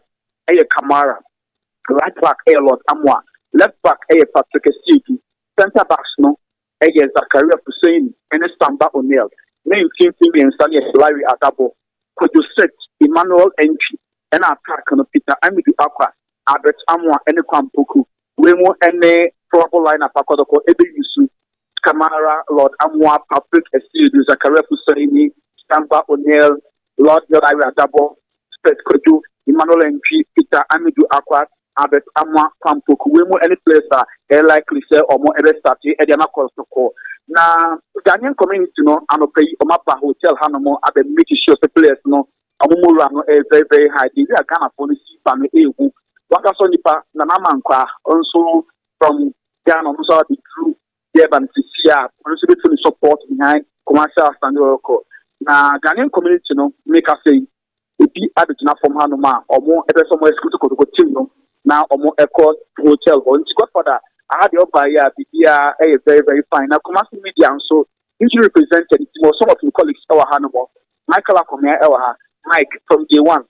Yeah, we observable the man, Kotoko Kaiser Chiefs, and there a match day. Say free Ghana did through her and the match dinner. Ghana the kind of match. I think first of all, Moyo Kotoko team now we are really motivated. Omoni say we a live once in a lifetime trip. I also will make use of it. And I think it's almost also say we should expose you more to the public. In this kind of competitions, I am a Kotoko. Let's not forget early the 2000s. Would have money at the idea of boy in Kotoko to be brave, and Kotoko is eager. Fair Obishu can see a solid performance. Omoni put down easily to make sure say at least. Bit many result and as a performance bit my support the Niachi. Na e ka bere. Se be o pa Ghana, na ti ko bo nyina no. To do na benya wish mu se competitions ka po mukusi aka no. Dem ma bit na ko ye dia mo. Environment ni so cool. Quite acceptable. You know say Kaiser for no say very friendly.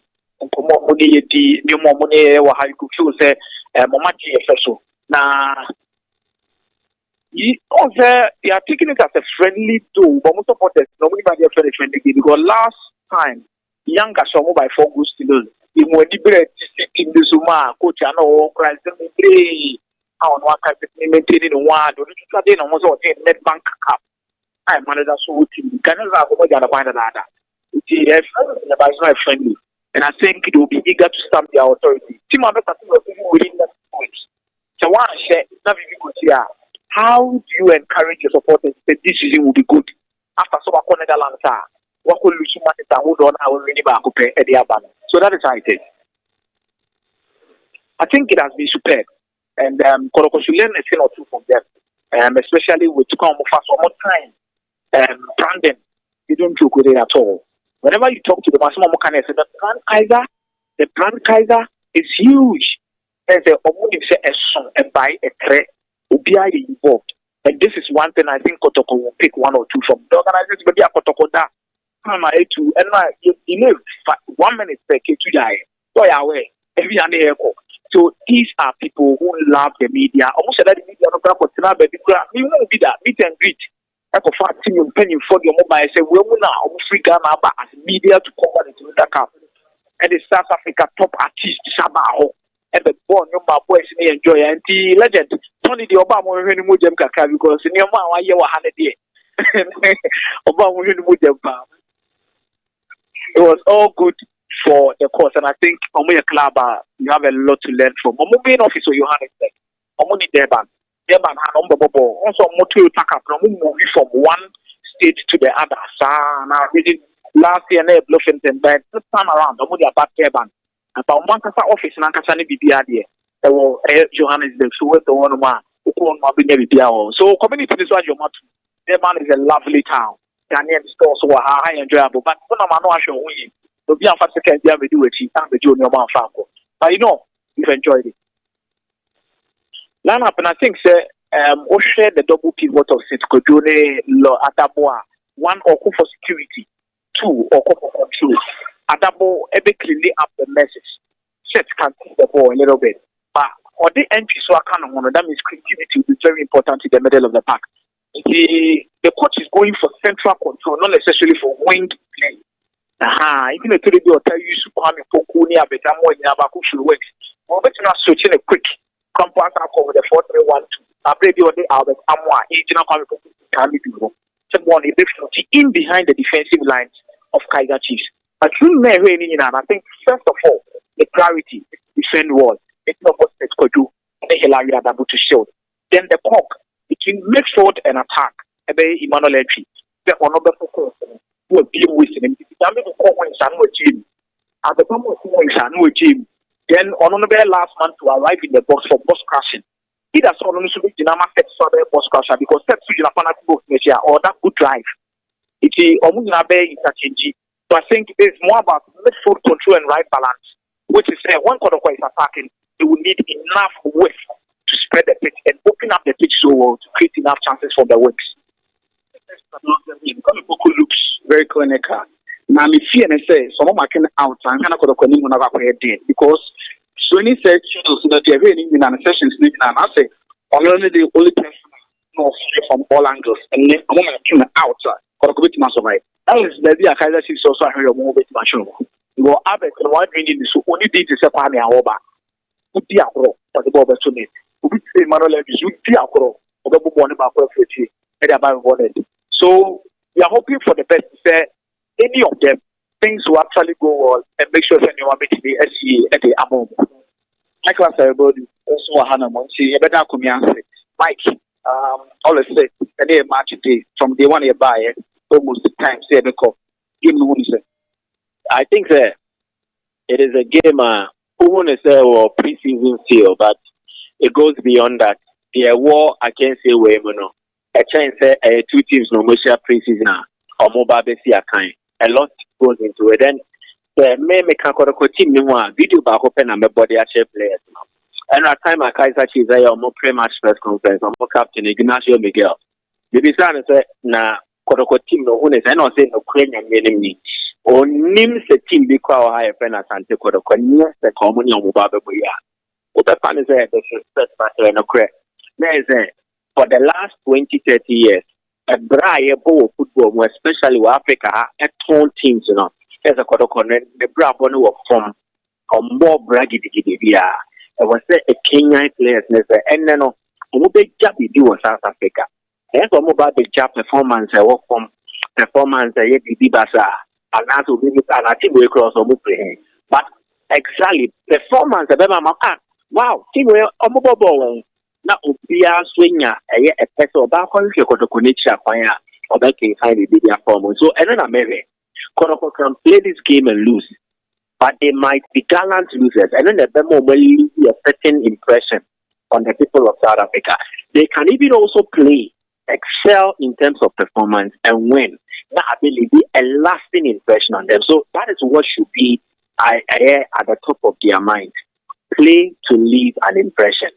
Play in the best way I should think that you are not just a player of Kodoko, but as an ambassador of the club and also for Ghana. And to see a kind of their share or minor the club no anymore. But on top of it all, they should go out and enjoy themselves.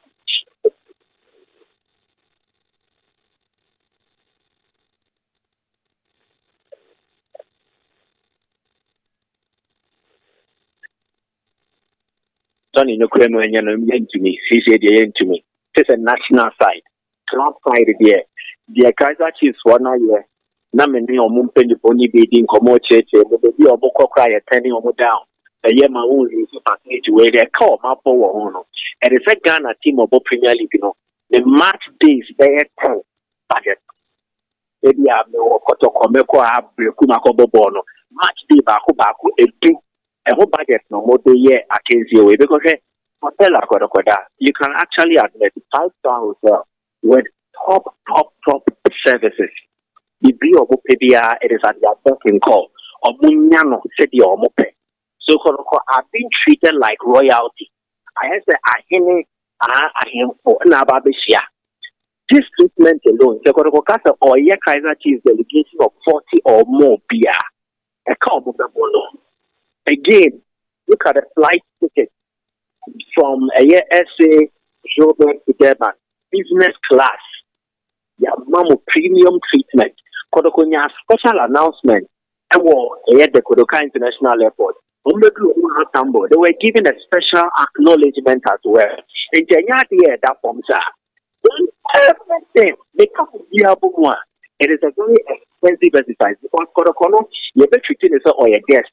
Oh, what the case why I should be yes, any nature. Oh, one inquire, you animal on the package and so the course. So there is a juicy offer available for Santa Kodoko in there. So I think it is an expensive venture, and to me, it will take us some time. This is the corporate sponsorship. Yes, a Kodokonia sponsor Kabi. There's a sponsor who will choose Kati because we know Kaiser Chiefs and your man want to inquire.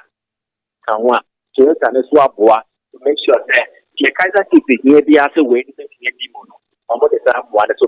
think it would take us some time. But yes, in some trouble by here, club executives or by even the players, we have a lot to learn from some of these practices. Say they are the Babek on the Tiabua be a game.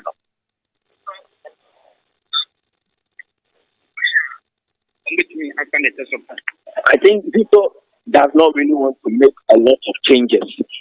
How are the team so he's gone more for familiar faces, players you trust. GDS or goalkeeper Mohamed Kamara, as you can say, is an excellent goalkeeper. And then Lord Amwa at right back, Patrick Edu at left back. Omwana season day criminal. Central defense, as you can also say, so they have been playing for the club consistently. And see, changes with Vito wants to be familiar with his team, understand them, and see how they're playing. So these are some of the things I'm looking forward to. Then as the game progresses, no make my changes 1 or 2 this week. Michael, I will do anything. I'm almost like if you are ready, I'm a bit announcing about never before. Mr. Could make sure, sir, we are a come on. Nana Council, actually, the football wise, that's the protocol for win. And the media, no, yes, I read the putting a batter, we are called with this Mabida Stadium. Godfather, we get an outcome, a match day, and I'm proud of Okay, Tony Montana, Yabedasipa comprehensive reports are the every Durban Abre. Tony, minimum so bet see lineup no so ama ebiomwa. Goalkeeper Kamara, Lord Amwa, Patrick Edu, Zakaria Husseini, Samba O'Neill, Lord Hilary Adabo, Kessben, Emmanuel Entry, Peter Amidu Apa, Albert Amwa Kwamduku, Mrs. Pima, Goalkeeper Kamara, Lord Amwa, Patrick Edu, Zakaria Husseini, Samba O'Neill, Lord Hilary Adabo, Kessben, Emmanuel Entry, Peter Amidu Apa, Albert Amwa Kwamduku. Okay, Yabedasipa, Naminim Mura Stadium Hall, reporter Hodro, or the Bebre Enche, Ebesamba Hobium, Nade Kobiano, and so the Hunsem Abre. Tony, Kakrea came Pancho, Bam of Gilead. Yeni omo hu nkomo kakra. Godfather Yentu Kwabra Technology, your major sponsor, BOT, Farm of Gilead. Your vinegar, yes, and so our hospital, BOT vinegar, the CPR, South African Cafe, the CPR, if you so yes, Safra Wisi, Nano daily basis, a bed vinegar and yes, so vinegar and yes, a bit immune system, no, Ama Yabelo, Eba, Unquamano, a fighting, na one yard, it's BOT, you know. No buy no fruit to vegetables na baby ediana no e dey focus you before so be prepare the food no kokoro ho cabbage lettuce carrot the salad to be bia fa di odigun se me fa ho na any chemicals no akuafo no time a omo no buy no the chemicals are no thing and a year on person obenya effect ya dey bia fa BOC vinegar the whole fruit no ho vegetables no ho na emwa after you been in the house, diabetes, typhoid, cocoa, you beer, so it's still nasty. BOG clinic, Bank of Gilead Clinic, now into up there and find amount. The way just a cabin, and can the two up there now, Bank of Gilead Clinic. It's only going to be the Bialbe do after the house, security checkpoint to around, to bring a be over a dance for the cabin, so to bring a be empty. Omo ala na secretary dey momo yanko abra yintimi mention Benjamin Denta omo di nimpo self explanatory omo ye the best dental police American for every amount but so no ayeden e so bugu o free opeso wuki kaka na ayo uti pain uti yaw ntu sia na moja na e ba so no strong e weak ontimi emfa enni do pedia Benjamin Denta na American for every amount say opeso oye thank you. And then my colleagues will tell us we in crack now was no AFI with teeth fighting over was very healthy and stronger. Gentlemen dental and I may come for the amount. I want to ask you a thing now. The Nam Council Elcom with 6 my BDS, the life commentary that everybody for life, loud, clear, unlimited, or Kessben 2.9, just 3.3, any affiliate stations across the global mobile in live commentary. Okay.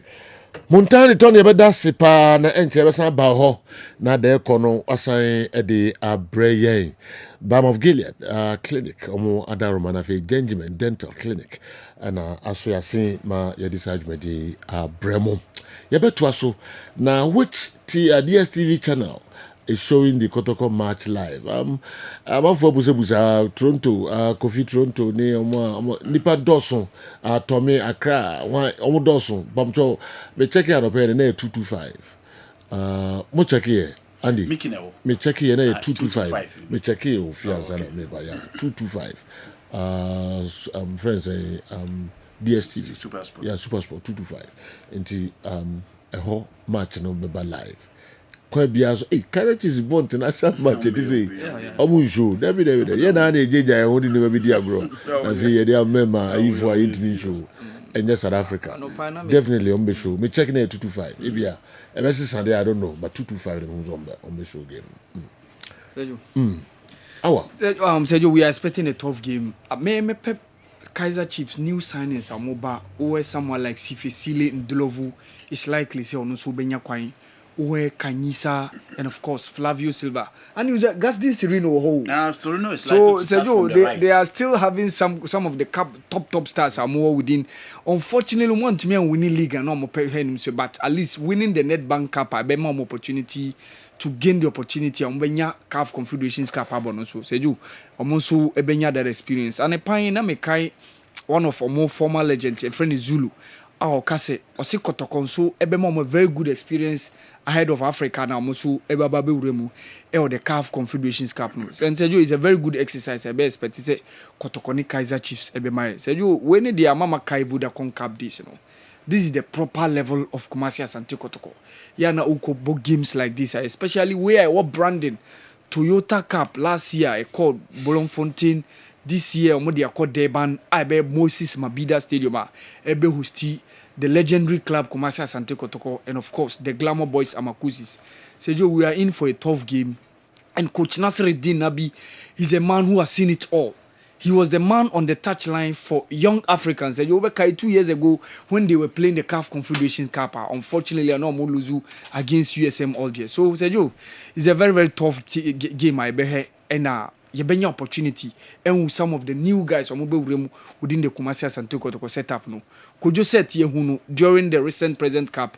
But Sergio, Hillary Adabodie, we probably be the first official gamer, and Sergio, you be how those guys are going to play against Kaizer Chiefs. Okay. News from South Africa, in the camp of Kaizer Chiefs, is very positive, and our captain Yusuf Mat has assured we the supporters in Ghana, especially Kumasi, to remain calm and focused as we beat Kumasi Asante Kotoko today. Pato landed service Ashtown, and the way Abrayan went to man Kaizer Chiefs and the Mayor Mount. Kotoko has had to ask me. Five. I feel the Yusuf Martin and go for the Mayor Jumamo. Pato. Omukoba Omaba Bromo. All right. As everyone seems quick to write off Manchester United, let's not forget that Amorim is quietly but confidently building a team that will surprise a lot of people. Keep doubting, we'll keep building. Watch this space. And wondering why Chelsea supporters normally stick to just 25 years when arguing about the best team. Or in Cologne, Germany. Anyway, about 25 years. I asked them and then ran to Europe soccer around 25 years. Around 25 years. The embassy of coach. Now I said the last 25 years the best team in the EPL Chelsea. Ufi say I had to get to home. Okay, I said Chelsea Babe the best the last 25 years. What say the 100 years now? Okay, Yamra now please. I want to ask. Are you people far from Kumasi Asante Kotoko? Because when you come on air, you put up thought-provoking ideas, and I want to ask: do you find means to reach the handlers of the team? Otuoberma UK, Kiribinti Ukraine, as I say. I don't know. No, thought-provoking. They say, you put up thought-provoking. I want to ask: do you find means to read the handles of the team? Oh, okay. I feel I thought-provoking. They say, assembly. But the opposite of say, it's my kind of mood. Okay. Na I am penning for no. Your mama shot the more discussing what have ya. Be anyway. There can be a penny beer or double book one be 80. So we share back one and no cotton. We share that clubs in penny phone beer. Says you, we walk on in what the drum say club of every minimum. The Obitimika your kind of last year, you know. Well, you have my ball book a cry. Yeah, nothing in Famra Africa now. They are in the fishing. So, at least near bet me, I know after losing the semi final game against Morocco. After say a take lead, take you lose through post match penalties. But so you go into the third place game against South Africa. No, honestly, na me kakra. I thought say they are going to beat us again, like how they did during the group stages. No. But we came differently. And even chances are in okay, Doris Bodua chance na ban. I was wondering what was going through her mind. This was a clear-cut chance, Nanka. She should have make it count. But unfortunately, we had an equalizer and went through a post-match penalties. For the first time in almost 9 years, Yenya a medal at the Women's AFCON. Since 2016, when we lost against Cameroon, the host nation, and beat South Africa during the third place, and I think that Kim Las Obefa Jumanu from Nora Hoptel. Yes, not from the friendly games Obobono na and Shen crying, unlike how Nora has been doing when she was the lady on the touchline or the lady in the dugout during her heydays or the Black Queens. But what Timia reorganizing the pieces, from the pre-AFCON friendlies or Coco Boye, or call Senegal, or call Cote d'Ivoire, or call Morocco, some of the friendly games, even those games against the Super Falcons of Nigeria.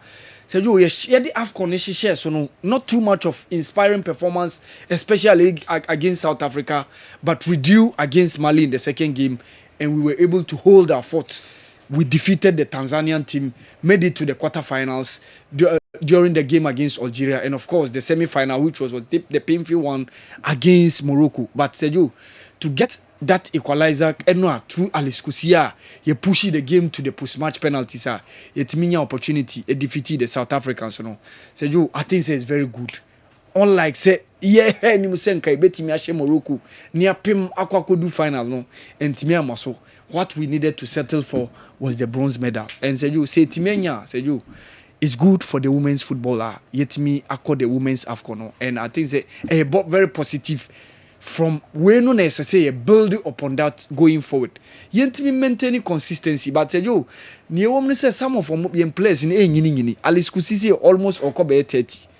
Some of them, yes, unya comfortable or more 18, at least the young lady from England, Chantel Laka, was also an inspiration during this tournament. Alice Kusi a very powerful lady. Yeah. Alice Kusi 3 goals. Yeah. And now on the post-match. One of them. And on the post-match, or see, she still dreams of playing for Barca feminine team. No. Yeah. Just also or dream say almost strong. At 30. But Sergio, there are some of the ladies are more impressive. Look at the goal she scored. Yeah. Powerful. Very, very powerful. Me personally bit more call no correct. No even my man. No correct. Sergio, me some of the players have really impressed me during this tournament. Sergio, expect that fair lady na American was Chantel Laka, and of course Jennifer Kujo, Grace Asantuamo.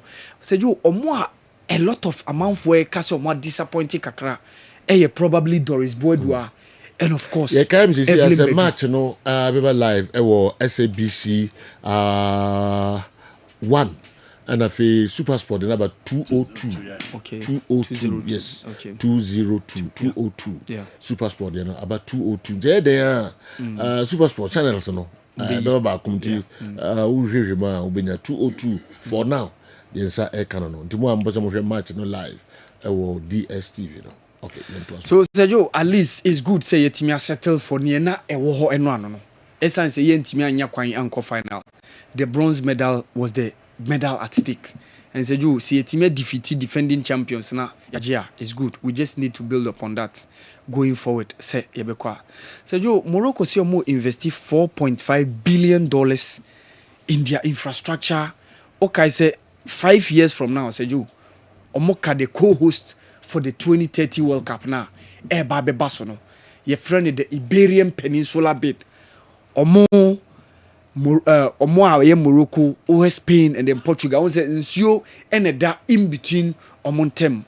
Now, hosting a giant tournament like this, it calls for huge investments. So, as for my Muskadia, said you almost say Mohammed the V stadium, no, Omobe making sure say infrastructure be coho.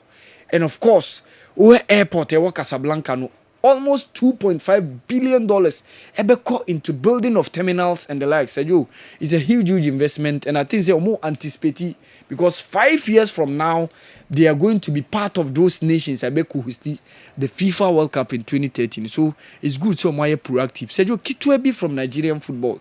My name is Obekai Brian Ude, one of the guys leading the attack during those days of Stephen Keshi. 2013 Omoko AFCON Omoko GA.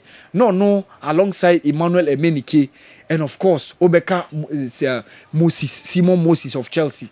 Sergio Odini Bibi ekotoni social media post say enyimba wa ba bebo ama omo last season Sergio na ketue bi akem omunye ntuai. And Sergio, this is what he said. O say esan se owo sika na se club no entua ne kana obedemandia. Eno che say a legitimate concern. Ese so omodi ni sika ma no. And I know a club no reply in the back. Say a foul near Tuesca 1 million naira a month. Near Sa High Hotel, it year almost 65,000 naira per night. Now, oh my 5 goals, said you. On Shedan deserve those amount, no. And said your club no who say what betray more. In some now debate to Facebook and all those in the social media handles, no. Edin Chunwashu a topic of discussion among folk and what's said you and Chey and only the reply that Enyimba gave Brown Ide yesterday. Okay.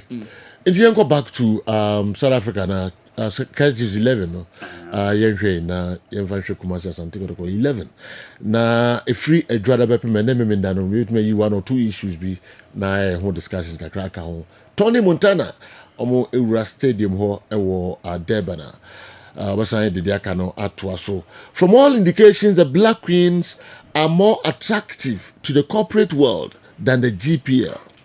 Well done to the FA on that score. Now, it's left with our league and Aziz Idi Goro, anyway, Ifritema community, side 10, anyway, and so Brian. Black Queens more attractive to corporate world than the GPL. Well done, the Ghana Football Association on that score. What did they measure? I don't know. This is here. I'm more appealing. I'm more attractive sponsorship more actually GPL. Is it true? Oh, Morocco. Yeah. Aye, okay. And Tina, the whole and so, I don't know. Me twaso, I say, well, we all know what will happen at the end of the season. We'll come back and discuss, between us now and who had the best season, because no matter what, Manchester United will win domestic trophy this season. Okay, fame. Anyway, if we check Ado. And so, and Abeka and Sa and me ko moko South Africa munya botreka kra ibeko munya botreka kra ibeko na fi yahwe de echo ewo eho and so ma me ko dance fum so na me hwe message we I know Kumasi Asante Kotoko. Okay, if Kotoko wins today, today's friendly game, it's okay. If they draw, it's fine, but I won't be surprised if they lose by a 3-goal margin. How can you sign about 6 to 10 players in a single transfer window and expect to play well against a well-organized team like Kaizer Chiefs? They should try not to disgrace themselves. We, the fans of the flag of Asanteman, to disgrace we, the fans of the flag of Asanteman. Okay, Sir Apia Mensah Samuel. Adansi from Sunedi way Abreye. And so need the Kumasi Asante Kotoko because of the number of players are almost assigned this season. Football the antisa Sergio. Ohwe Kotoko team on the ball here. Kamara is old player. Lordamo is old player. Patrick Asidi old player. Samba Onelli old player. Oba midfielder. Out of the 3 midfield, Emmanuel Enchi old. Kwampoku old, Peter Amidu Akwa old, Albert Amwa old. Nti out of the 11 players na Kotoko de ball no 3 players been he new. Nti football there said you need the bia the follow sir. So Kotoko players no mo toy no. So omo nyina na eba be start for this particular hurdle there. Then the story no a different thing altogether. Again, Kaizer Chiefs and Tese Sundowns and Tese Parity net. I agree they have some of the experienced players. Team over the likes of Miguel, over the likes of Flavio Silva, over the likes of Gaston Soreni. These are guys at least within the South Africa PSL and Africa as well. Gaston Soreni free Brazil said you na Sundown team no at a point on no after move on from billiards Keegan Dolly and Leonardo Castro, no, Gaston Soreni was the real deal for Mamelodi Sundowns team, no. But you see, I'm holding it to say. I hope say you discuss Kotoko a team no on paper. Obomu say clearly the setup and the plan and arrangement for everything no clearly different from so the old dream by you say players and the doors new guys now, so the new guys be room kakraka strategically. So how you coach Karim Zito as a do or the new players need room kakraka and certain areas I feel say more shortage, you know, not the guys in the area. The last time it was said Kojo in midfield, this time it is a Hilary Adabo and said Kojo or quite away game into protection for the central area defense no into a call for double pivot in midfield and within the center back pair Bibia Yachre says Zakaria Fuseni is likely to take over from Joseph Ablo and Henry Ansu. And it's a gamer you expect a lot from both sides, but don't just say Kotoko the new players in the Kwakobo into only hope. A match a guys no a bit me motivate you and so your picture on Mokako so I can a picture a kama. Inti usonya picture a kama show mu training sessions kwa he park on me also. I'm that to say a stadium ni be Ukraine. Inti a show the preparation and the mentality, and I hope that Kotoko will show up, they will deliver their band. Oh, okay. Awa. Sergio, I think that one thing among for Enshed and Shen say, yes, Kaiser Chiefs, you know, probably line up, no. Sergio, a nyanye original one. The only so more getting reason more ahead of the game. Nti eno ye Kaiser Chief legends against the Zulu Kingdom or club ya or so you see the likes of Siabunga Nemvete, the likes of Sifiwi Chabalala, or players or retire no goalkeeper brilliant Balo, you know, and the likes, you know. But any game no, is a very good exercise. And honestly, I like the euphoria behind the game.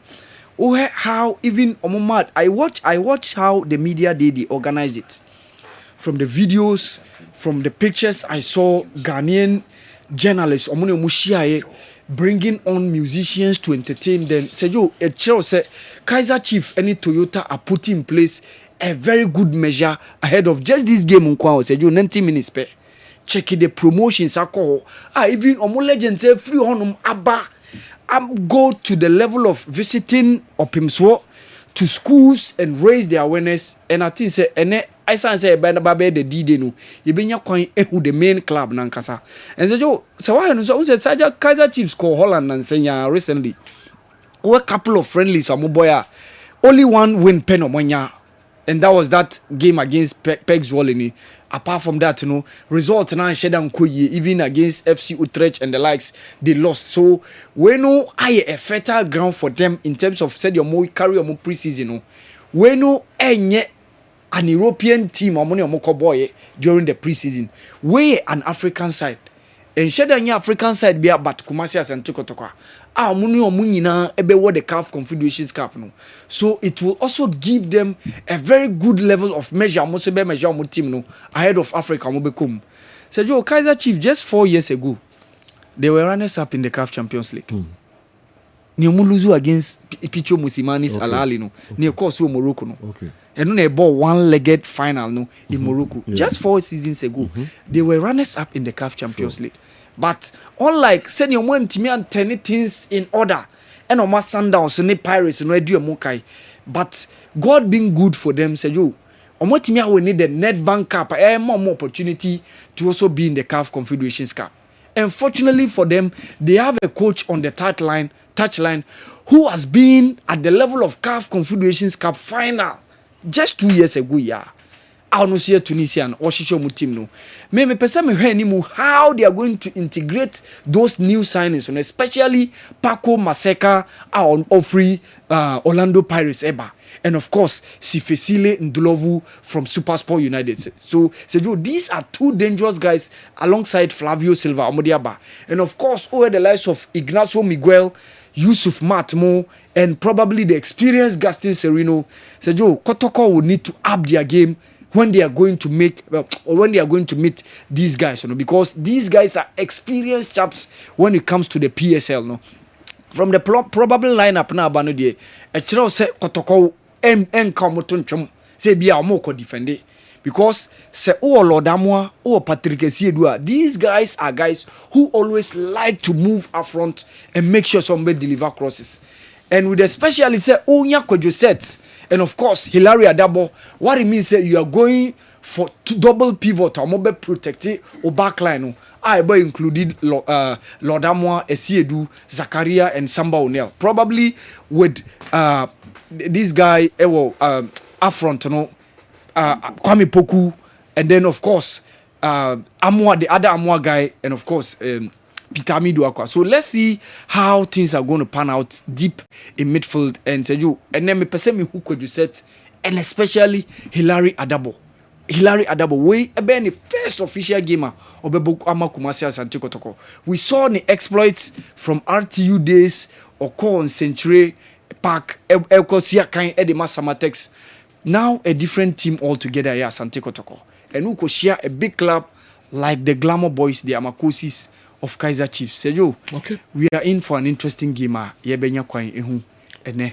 Kakrebi na team no Drew Stadium ho.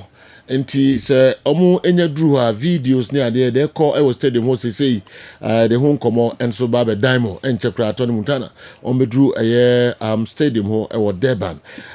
Me pese mo bam kakra na mo be chechere madwen match no mo expectations of the ebetimi asi Kumasi Asante Kotoko and the Kaiser Chiefs say no see who game no sanso and the local transfers kakra foreign transfers who komo yedi the Black Queens and a bronze medal omo etimi enya or ma AFCON I also ekoso ewo Morocco and the other local staff which me a friend of you do adventure about 055 1444 933 which me a friend do adventure about enche you was saying akọ South Africa na yakọ de ekoso enso ewo ho.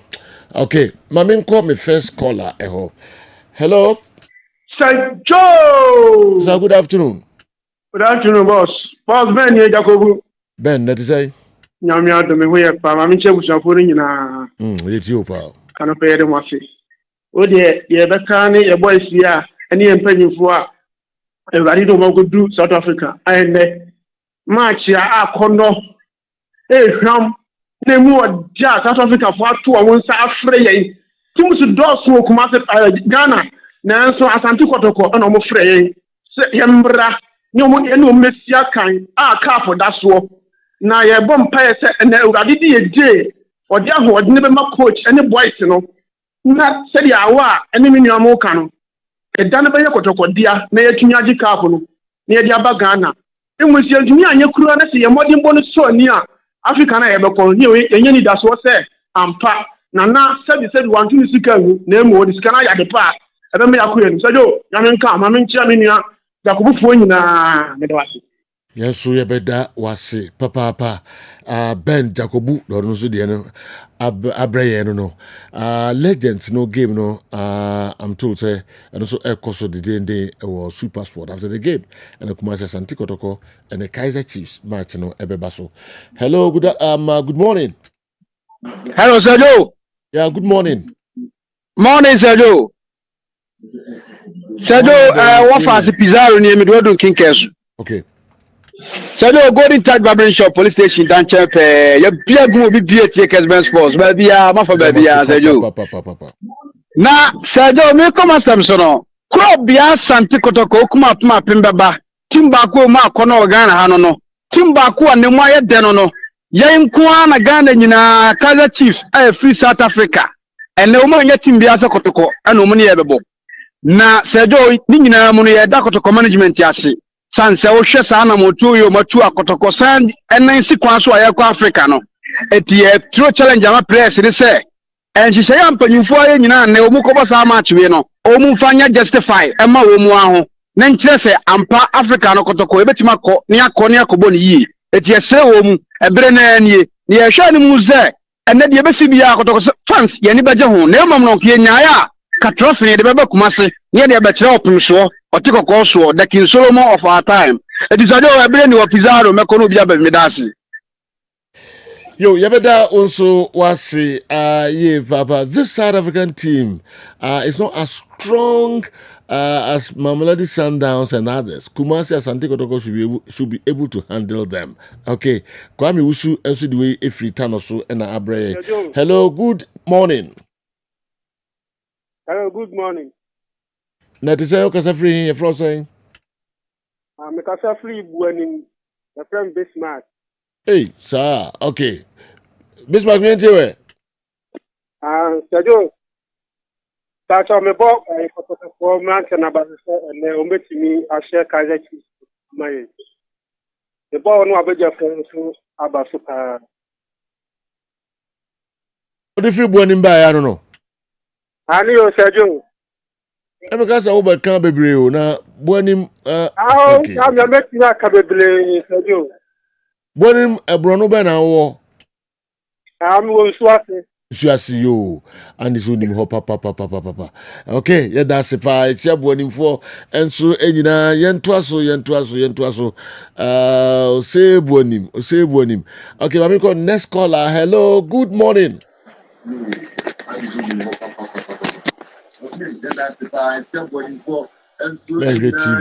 TV no. Hello. My TV no come from na tie why? Yo, Sergio, a couple pa. Afi kasa. Sergio, good morning. Good morning, sir. Pacho, great improvement in Casa Freedom pa Lakeside. Okay. A bomb pa thing I may add man for Monty and na ya time na anymore. That's it. Okay, it's another echo and so and no say many guy can enter beko a stadium ho na Tony Montana at the live report to sumienu abre. Hello, good morning. Good morning, Sergio. Johanna Bay. Family doing as a show was it. Okay. Bravo. And if you say or the committee maybe in my end, a can be as a Kaiser chief. Marty will be a Kaiser chief and your team is Romo. Or a big dan Kaiser chief. Internet Biaso Martin Bibi. The market really Martin and the master. Santico Toko Edda Wase. Osima Musuru match na Santico to which me winning. When is the match coming on? My name is Nyakun from Sunyai. Ema 1 p.m. My name is Bibi Ebesi Sandia. Ebaji Ninano assign every Tony Montana ho ebium. Hello, good morning. Hello, Sergio. That is say. Yamiadum, Mahoye. Na unu abeja fonso no ati fo hoye. Yeah, yes you hoye pa. O kasa free. Media na so fo adu bitima fam ya mini pa ba ko fam. Me do adu bantima. Prof one it you. Sergio. Ya hata na Kaiser Chiefs beti asem di amaye. The only protocol any club pre-match conference ya ko bisa Kaiser Chiefs player say wonim protocol wa say enya na kwa ko wonim se team ya fa no protocol ananya sa. So report to the by. So Kotoko say peja e hono ache Me ba to Sergio san convoy to kroma han sa obi ani mo ba bia o ma no na o mri to kroma ha. Hey. Anapa mi wa judu mi o. Enka ya continental grandmasters glorious akara to fuka. Enka sam na rambo talent ni ka be hu say na wi mu South Africa on mi say ya. O dey okomla. Na o me ba fi kroma ha. Minim say Kaiser Chiefs answer mo kwa ba mi answer dey o me je ba kroma ha. Yo, yati, yadasi, Kotoko Jimmy and San Eddie about Krumha, Omodasi pa. Hello? Hello? Yes, sir, good morning. Good morning. The flag who's in the catastrophe. Who's with you? Hello? Good morning. I flag who's in the catastrophe. Who's meant you who are TV no so as a may you have so. If I tell you, we're going to put so now I'm with your transfer and cancel and Okay, yo, yadasi, my uncle next caller, and so na yen on so the brain. Hello, good morning. Good morning, Sergio. Good afternoon. Say, you can say free. Yami Adamo, the Casas Accra, East Lagos. East Lagos Accra. Okay, my auntie on guy. Then are the brain. Okay, the Masini my family. Yeah, born passing out on betting a union of matching. I'm moving near Basana Ghana and winning a unimati. Do me a house in India. Baby Guamo Kona and Tino. Who's the Unia a Casapana was Wabuani. Okay. Yes, I bought Tom, she's sending betting a winning. My house for my Mukulu, some Mukulu Sudani. One movie near Basama, Ghana Crani and Mati. And also, Bana man said, I must say, no more at the farm. All right. You better down so wasipa East Legon phone no ya chia omo entice you to Andy. Say how to folk support a bomb by my Santico.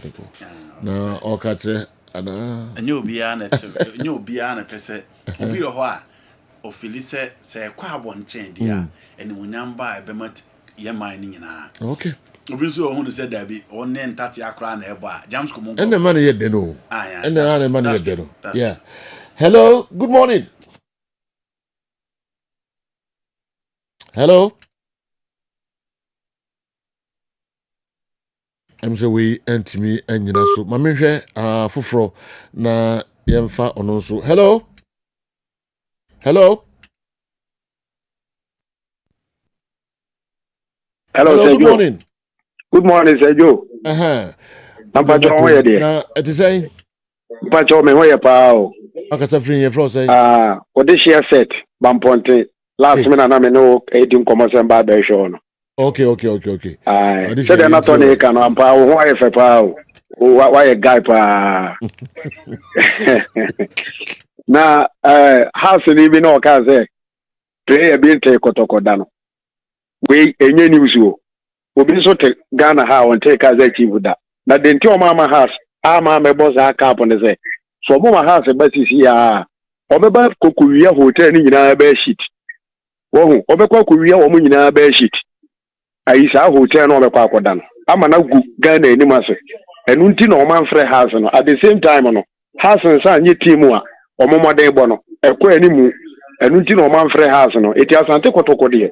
Obi obeji asante kotoko ho achinyi wo Ghana ha bia no me be sure say na say bo na nkasa no onimu and at the same time no nso no Kaza chief e share kura nye news ba ye de che heart e wo togo fie kura ye be hye wo mo etie de ne mpa ye ne ye de ba say kotoko entimi nkeka wo mo no mo nye bibi no mo mfa nhye ni mo nyam be da se pa boss Yes, you better say pa the course no be sia e pamchewa ni diem e be san ba na fe atwetwe enkomo p e beba Tony Montana the videos ahodo free stadium ho enso abreye ani nyina no ye de ho enkomo e ba be dan na mra bas na ba be tu free omo hotel ho Protea e wo Durban eno ho mfoni na e twagu ye ho adwuma na me ko new life homeopathic clinic na mene doctor akudi enkomo kakra ye ba ya ye be ko videos no any report atone de be free Durban stadium ho enso abre Kotoko Kaizer Chiefs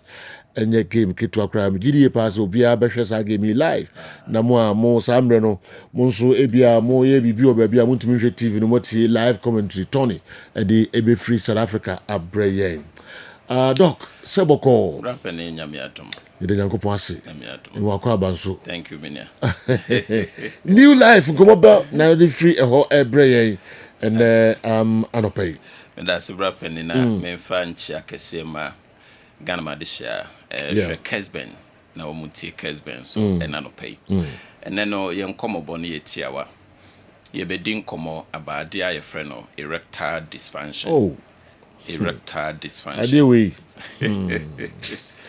no ene enkomo titre ne dama kuma so say 10 hours na odisa enkomo no kwa manfo do mo pati ba kopa memma problem memma how memma dadwen me were live studio yeah discussion then they opened the phone lines and papa be free also obey 52 years and I said doctor me no ka say my reho sempa na mo kan na for 2 to 3 years na me ho sorry that my wife also ye obebunu fine na o se de ekunu kraye o ko dware no twam no hwa hwene egu ni sisi na wo ye ade sorry o se doctor say am no ka say manya hypertension manya bp enye se yade bi na de bae adwendwen ya me ho en sorry ne obai ni nam ho kama o so address na opie kura na misro enso me kan bi kura nko ebone enti emema ade ba akwa ese hye ne so ne se brapeni ye ni padua no efi etibesi ye na ase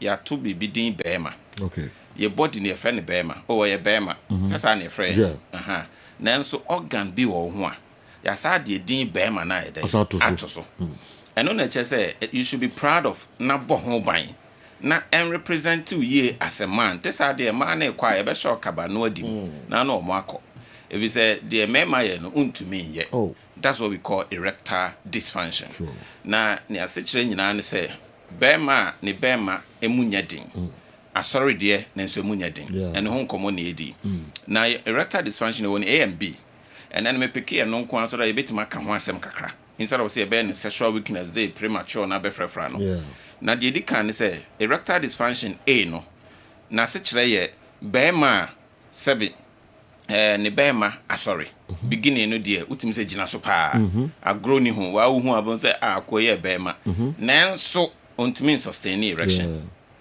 enche bia na edwo edi sɛ ɔno ɔba kra hyia ɛna ɔba kɔ dɛm a deɛ ne ɔchi kra foreplay because ade na sɔre no ama ho anyɛ ha fe na ɔbɛsɛ so ni mu ɛbɛdwo enti ɔmo deɛ straight away na ɔpɛ match na bɔ sɛ bɛ ya engine wɔ kwam enti sɛ ankɔfo no nso no sɛbio wanyɛ lucky ɔno ɔba na hyia ne anadwo ɔbɔ adwuma na nke hɔ kra ne sɛ ɛma na hoden na opushi mo no na hɔ no mo bɛhwa na ne bɛma na ɛkɔfɔm na adwokodwo enti A ne yɛ wɔn na nya good direction but wɔn ntumi sustain egyina so nso enche na adwo ana yɛ wɔ wɔn na ɛyɛ B ne die beginning na ade na asɔre kro no hu za hoden nim asɔre na no ntumi sɛ ade asɔre nso de mu omre ayɛ bɛtɛ ade nso sɛbio anya dia o de kwai enti that is the B for no mo de ono atum say early stages na de na so no kra na hodenim na we ana me pese din komo kire a little thing about it the di kan ne say be ma bia so hu say o be ma kofom a ade ba ko say ba otrim ya wakoma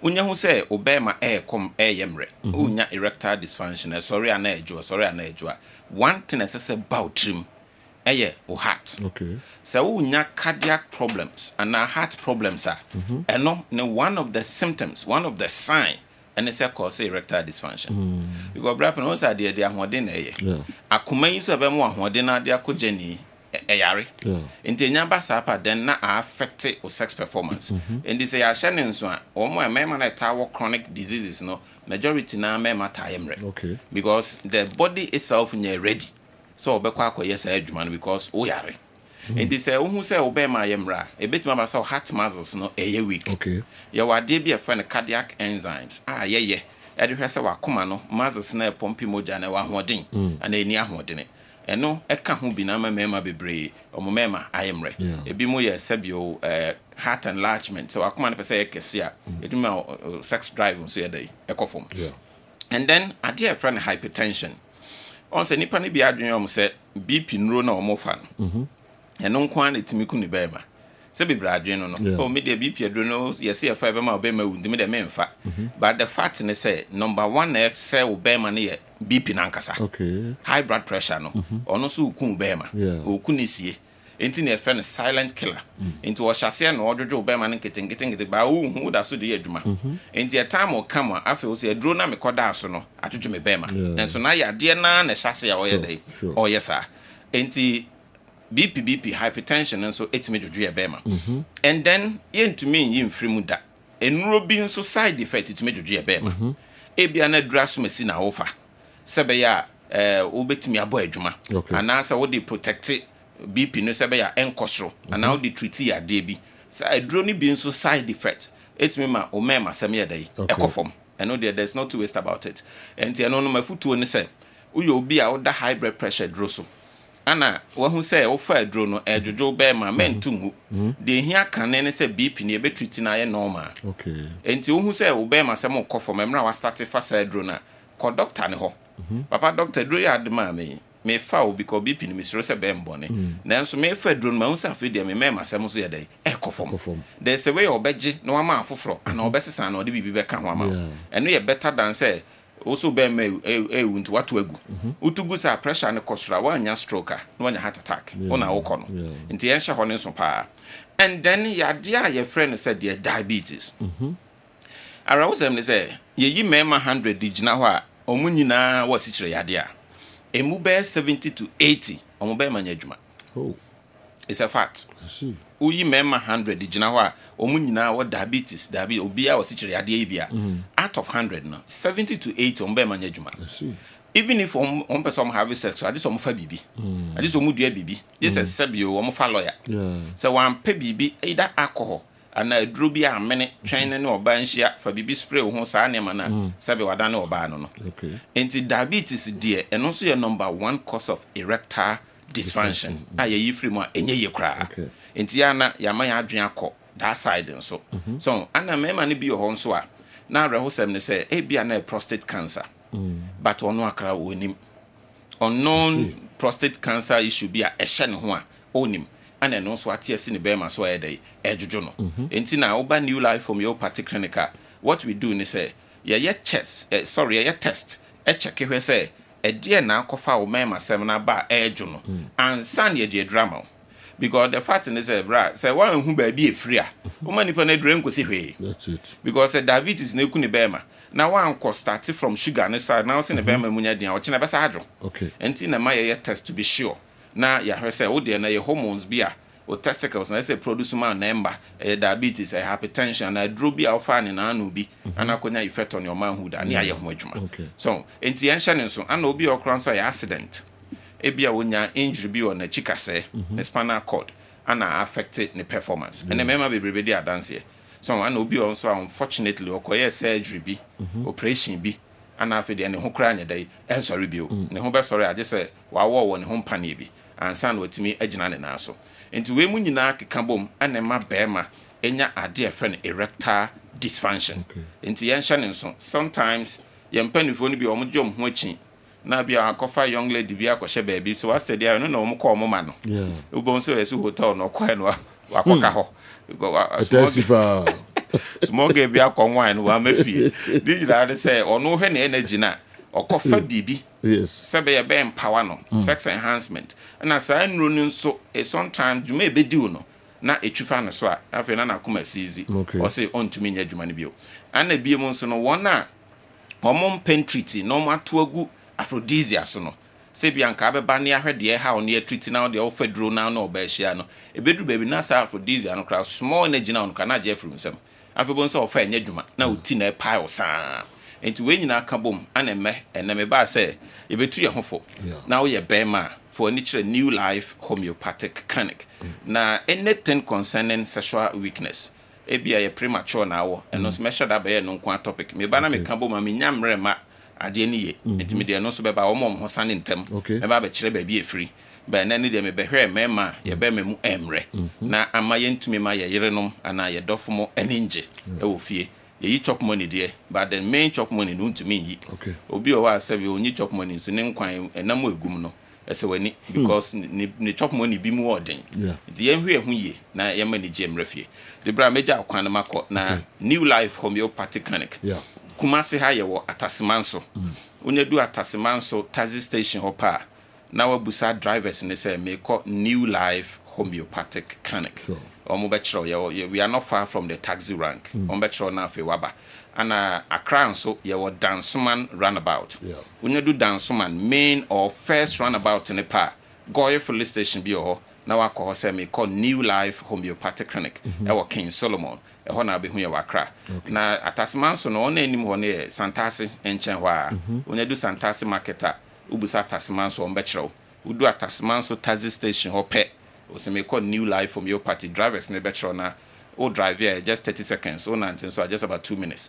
na wadu ho inti number bit my friend in here 0244 09 35 95 0244 09 35 95 and 020 33 439 020 33 439 Rapa ni nyamishrao Nyakopon shira wonso da bia meka pepa cho kokosohwe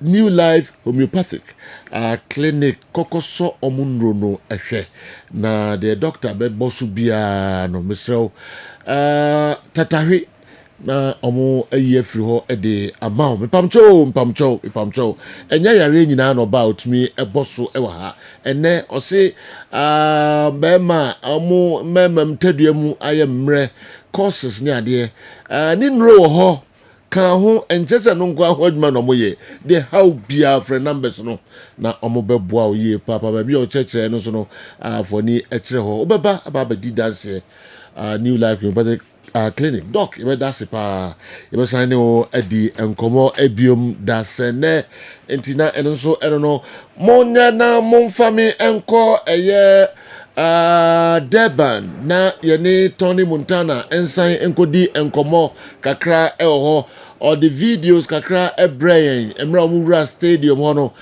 Kaiser Chiefs omo legend no ene Zulu legend no na ede atai so the den ewo eye stadium honum after the game and Kumasi Asante Kotoko ene eye Kaiser Chiefs match no enso bebaso. All right, Andy, game we na man for as a colorful as a kakaka. You know, yes. When was the last time a Ghanaian clubs were mentioned at that level? Yeah. Debbie. Yeah. But invited Ghanaian clubs. Yes. Yeah. It is a you. The PSL is huge.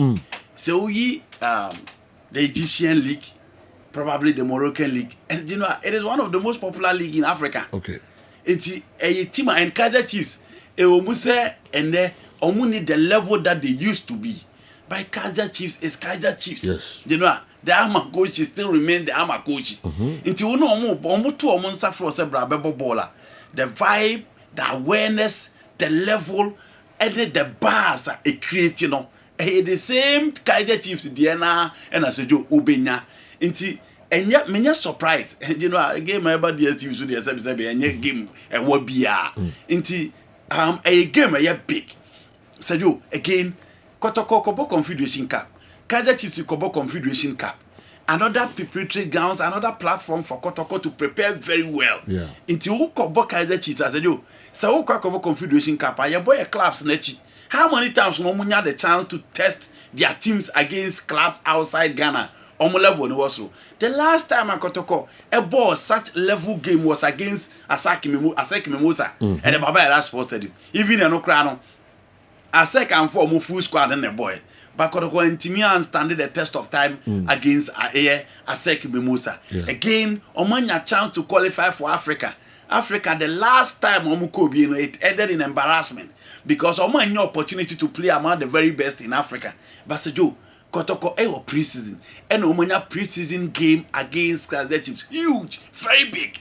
Into a gamer, numbers number 1. So you play an Amobor Stadium Kesieda. You are playing against 51,000 capacity stadium. And Akobono stadium edewo nima obepese obesia kan e the Confederation Cup no.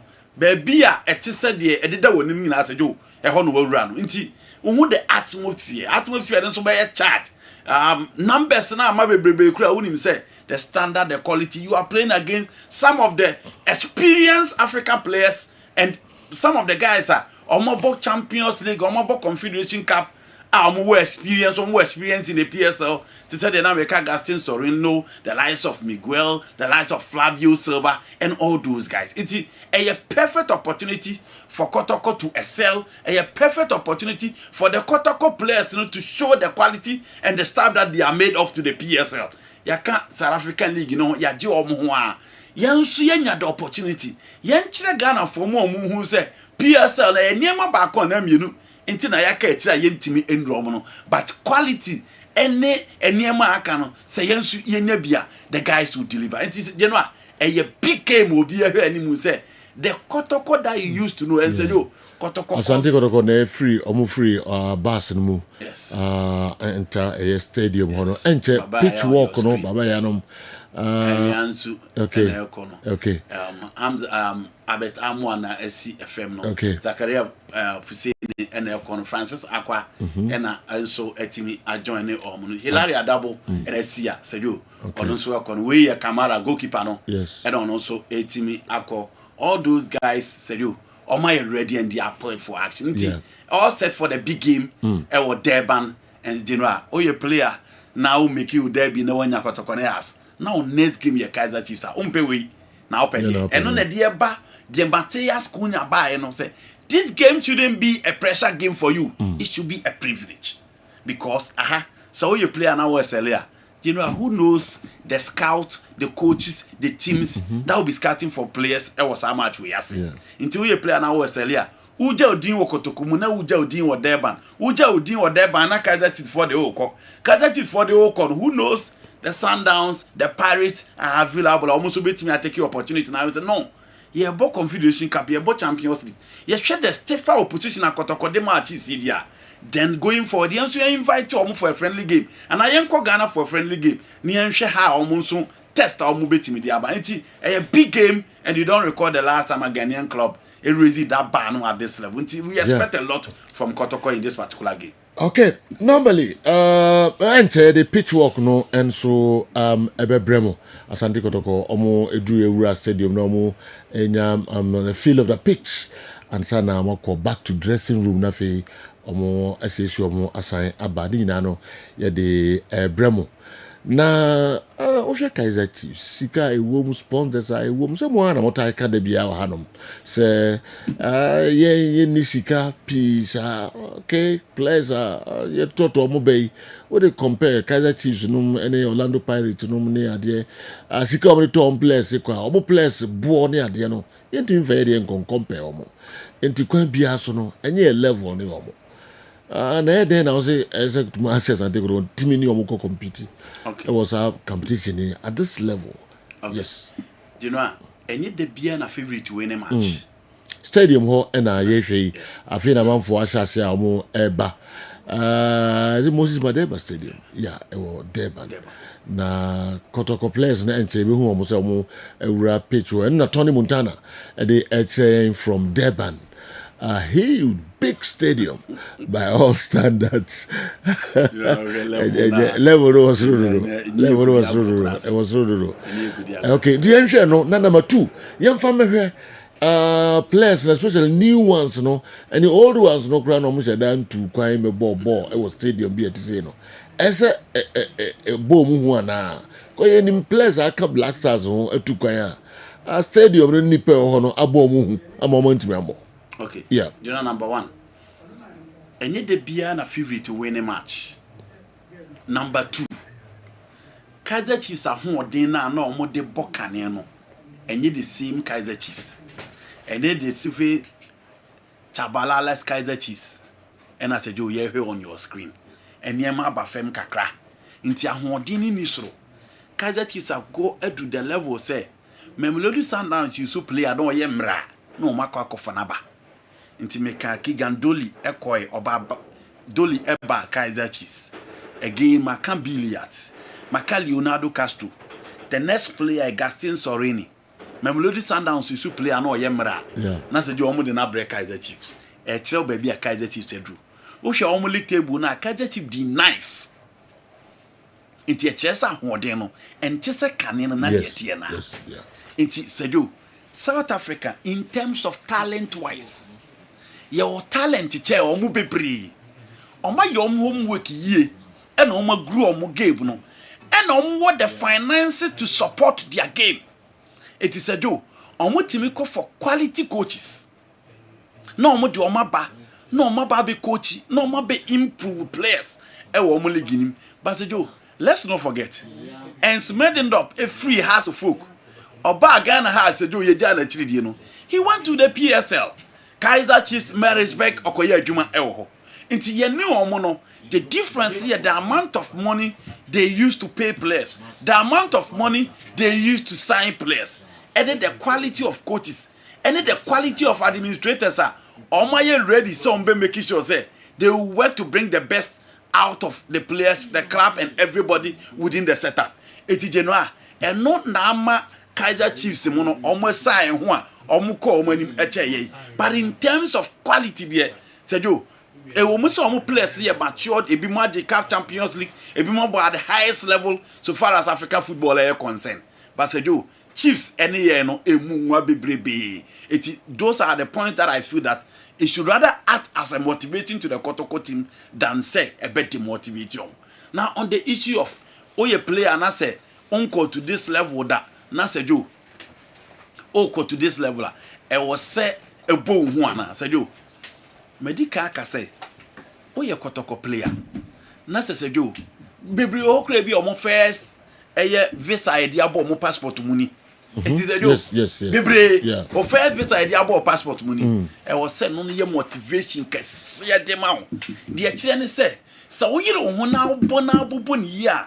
visa baako na wonya no benya bebre aka ho it should rather act as a motivating for you. It shouldn't be demotivate you. So when Kaizer Chiefs kwa kobo only big team to say a team for the PSL kwa kobo I see we pressure that also uti ho about that be because I have opportunity wa ha o hire ho a scout be hwe obenya team e we ni mu a obetimi anya sika abo again of value be kosoro because you don't know the people who are coming on board again obeja odin wo krom ho said you don't bottom ko boy ya almost against Santos e be ti say don't bottom go o tia Santos ya da so e yi sa go ne e ti say don't bottom Jenny or stadium ho ko Palmer ko ball finance so 2 goals or MetLife no said you until see a bebo the next final World Cup no e MetLife no stadium no still a ko Palmer na Jenny din e wo into who a player general dia won so e be motivate you ne say on so stadium ha yiro ho na timi jaudin ho again e wo musa pitch ne quality no and say the ball 2010 World Cup no ba say yo still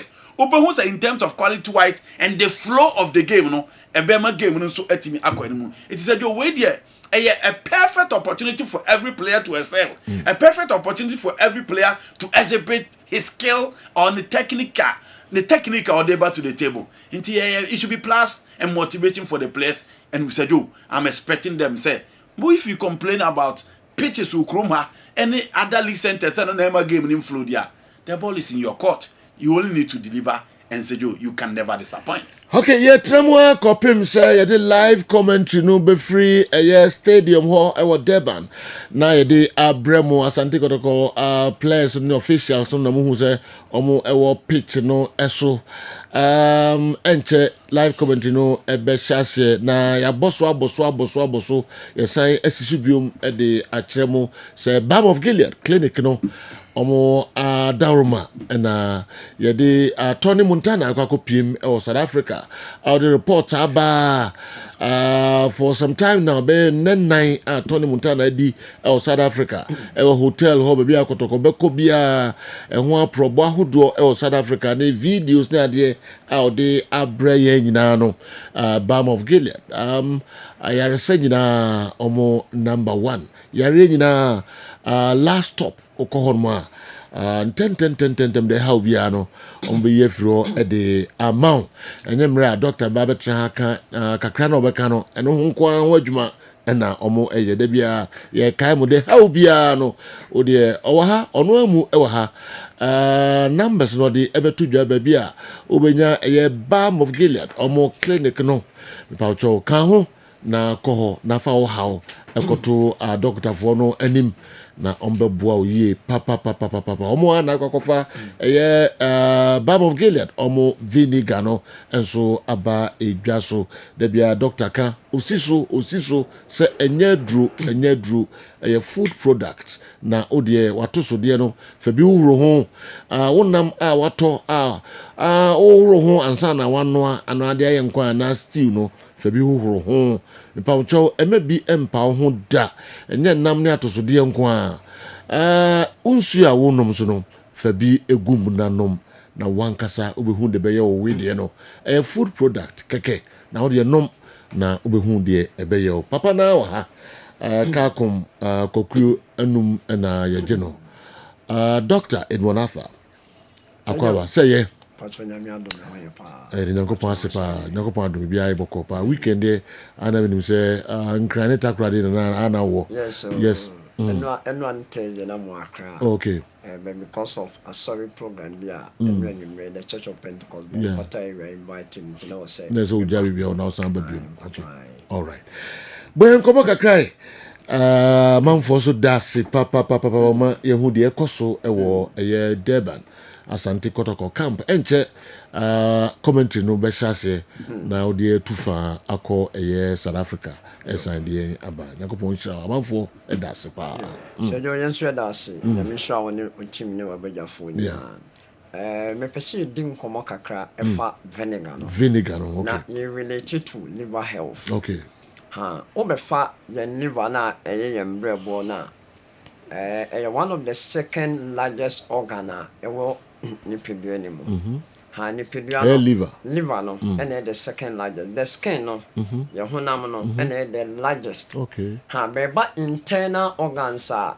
we nipadua no mu dia brebo no the largest. Oh, okay. Be wo fa nipadua no nyina dia liver no and the second largest organ. Okay. Obefa liver na performing more than 500 functions. More than 500 functions. And nema eye nu a ye nom eko nipadua no aduane a ye di nyina no liver no na ye ho. Eba digestion of protein, eba nutrient juma minerals and blood filtration emoja say o soni moja so ana say and never be brevo ni mi can't ya woni pedue ni nyina no brevo na edi ho adwuma obefa maybe to say ba okra mpo na sebi eboa ema yen digestion of foods take place no ni nyina brevo kru ya eba metabolism and near was say metabolize or system no one ni nyina brevo kru ya na say do ade ba ko a was say shene nso pa ne say liver nso organ a se ofeni pedua na ba akope brebo ba akope o be o kidneys yetu waso yetu wani yetu on o be fa akoma no kra na chambers bebre ewo mu be liver yi de ade bia ekoni pedua se ye chemicals se ye normal ni nyina na brebo ya na na research yen say liver na dwuma na oye no obon sesisia de wo say liver no ahonden but after some time no na liver no start inya issue o fa liver na your enzymes are ewom your bibi to say GGT your ALT your AST and ALP mu nyina ewom a eboa ma liver no metabolizing performing the function ye na me focus pa ne say se o fa liver na e wo so no a wo hini ne ho liver no se wo yo bi a o issues bit to say hepatitis infection or inflammation of the liver na e ba ne sa so when your inflammation of the liver na one e bit my say alcoholic and san nomane nyama bi na bem e bi so on mo a true microbial pathogen bi maybe to say virus na abore ni pedue ni mu a abama liver na enya problem but me focus pa no enya the pathological aspect in terms of emo no nemum substances a koni pedue ni mu a se ni pedue no so jo o fa yunuane a yidina de ye ho de ye noa de ye chichi e the effect bebre eba bremo so na nyankopon Atom no there was scientists coming out in terms of research base so do tembian me kan asemo a na me kan asemo me pese me de evidence eto ho researcher omoye professors omoye food scientists omoye biochemist omoye pharmacist omo a team up on say unwe school o be publish o thesis krampo na and also bit my be upie when we are teamwork na what they about out na 2015 study me by out study na by na train say omo mo broccoli say do broccoli cabbage nuano o fa bibi to say cabbage and a broccoli omo ye cruciferous vegetables na cabbage na nkama imagine say cabbage pan de me de cabbage to say bia me de biogen vinegar ahoro de na o for broccoli research at that one from 2015 abetre and say broccoli innuanu na ewomu a obefa one of the major innuanu a eboa ema brebo ahonden apomden ekosropa sufferance sufferance na ewo broccoli mo no say jo say ekoni pedue ni mu a ema brebo no enzymes no ALT ni GGT no na honden na ho keka ekosro ana research na omode ba out 2015 change say memo mo fatty liver no enye say bia wadi margarine wa we nkoko ene anwa nko an enuane a indigested e build excess calories our abdominal cavity na e break down as fat na e transfer and I say a converting as triglycerides mona trust scan obinya hepatic steatosis fatty liver no some substance na wo broccoli mono emano ifiri ho ento ye bema na wutie me na wo pese ifiri na ekwe wo stomach flat ifiri na ekwe o fatty liver wa hospital ya diagnose after which abdominal pelvis scan and I say abdominal scan and I CT ya discover say hepatic steatosis fatty liver no. One of the things a betimi amana from broccoli. When you broccoli the substitute cabbage. But cabbage use cabbage no one use ya. This all the biology because for cabbage a fruit vegetable. Fruit vegetable which is tomatoes, cucumber, cabbage, green pepper mo your bone no direct. You want money no director and more berry. And when tennis obey dinner when a full benefit of those vegetables and I say in your name dia. This all your external detox. Yeah, fine tuning you and then we share and yet that external detoxification. No.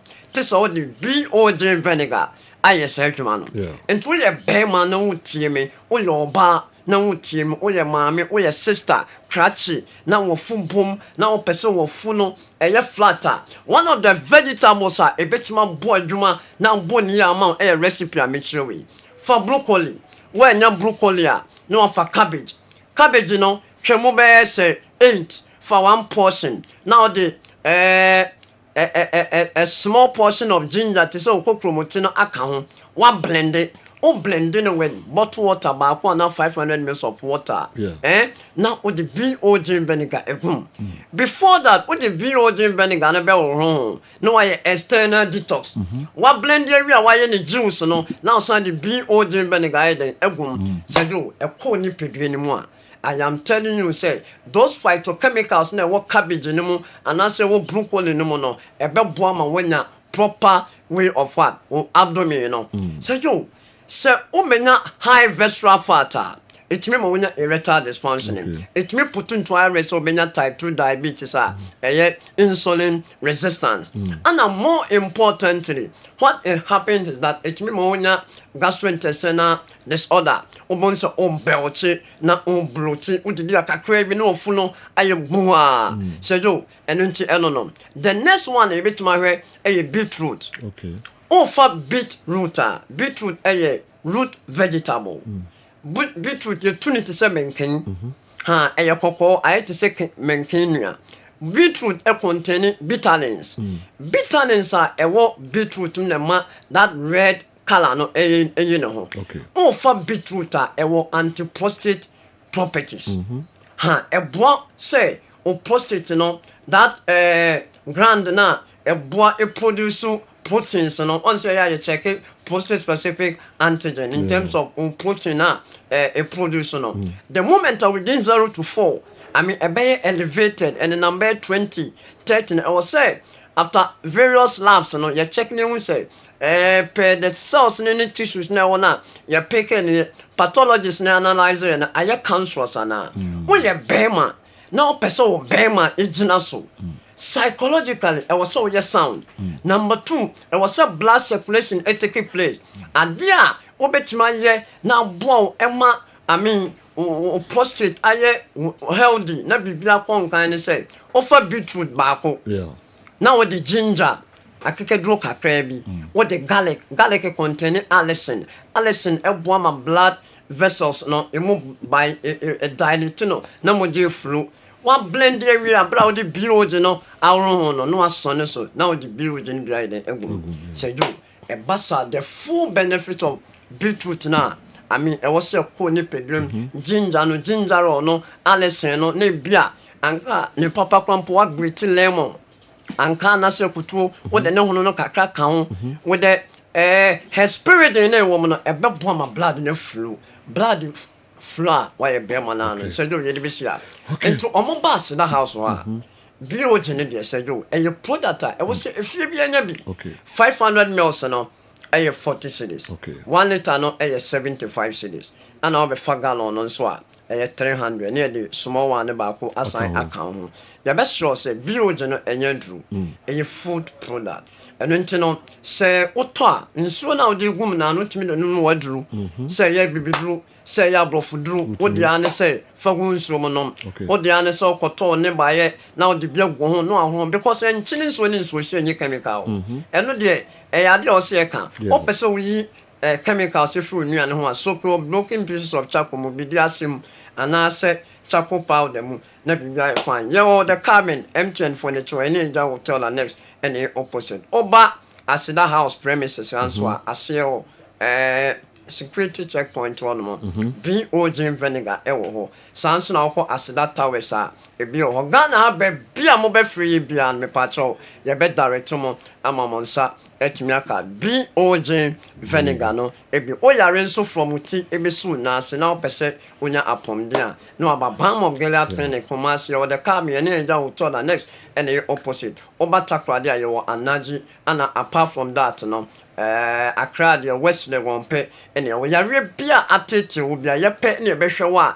ye nu a ye de ma on ensan kofa problem for from a sebi okọ na ahwe na nu na ye de ma on ensan kofa e how kesi abre dia na ne mesrew wan kwan kan fa so e wo so bra na ma o kitchen ho enyo pharmacy number no e 0249 34 08 0249 34 08 and I said 053 0539 86 38 0539 86 38 and I said 0240 51 21 71 and normal the WhatsApp line no F almost send me WhatsApp messages and text messages. I am line me and me respond 0240 512171. Say Joe, that recipe there, cabbage, broccoli, and I say beetroot, a mema and ubia or your bar ubia nebi and I was a cabbage a short. Moko talk cabbage now, Buvenegan and tinny bear 4 now 5. A goons, you know, papa cabbage, no, a woman. After 10-15 minutes, a bay detox. A baby near my efremo, and son of one blended, what son is so would the building be a same Mananya within bear 4 times a week, 4 times a week, just 2 weeks. But changes I'll be honor. One now would dear me castle over to us on the way. Dr. Munafa, Dr. Vedasi, na Shophonia Tifuasa, Dasibium, so the Tony Montana, Etmiaka drew Air South Africa, Ghana, Kumasa Sante Kotoko, and a Jinam Dindi, the Ama Omaino, a war a year, Durban. And Chakra live commentary no Beshase, Mrana Free Stadium, one Sante Kotoko, a Benin pitch and so a dressing room, so and a Kaiser Chiefs, also Mra, Free Horn, a fin almost about a pitch and so, and then I'm so na enche game no ebe Shase Tony at the live commentary no ebe bre yen Bam of Gilead omo ada woroma mo friend numbers no na uni omo eni enkomo sanso na Bam of Gilead omo vini gano kauna kopebi na to wato so de obedi hovro kama pa na ma oba be wi efe bi hovro kama pa ansana wanwa ana wo de yaduane na beyi nema hodo a enye papa ebe wura mu ni nyina no ebeyi afiri ho wunsu a wonom so no fa bi gum nanom enye aduro e food product kofia champon yusu bi na be boaw okra flatomy na be bisa ni ene na be ma wo de flatomy de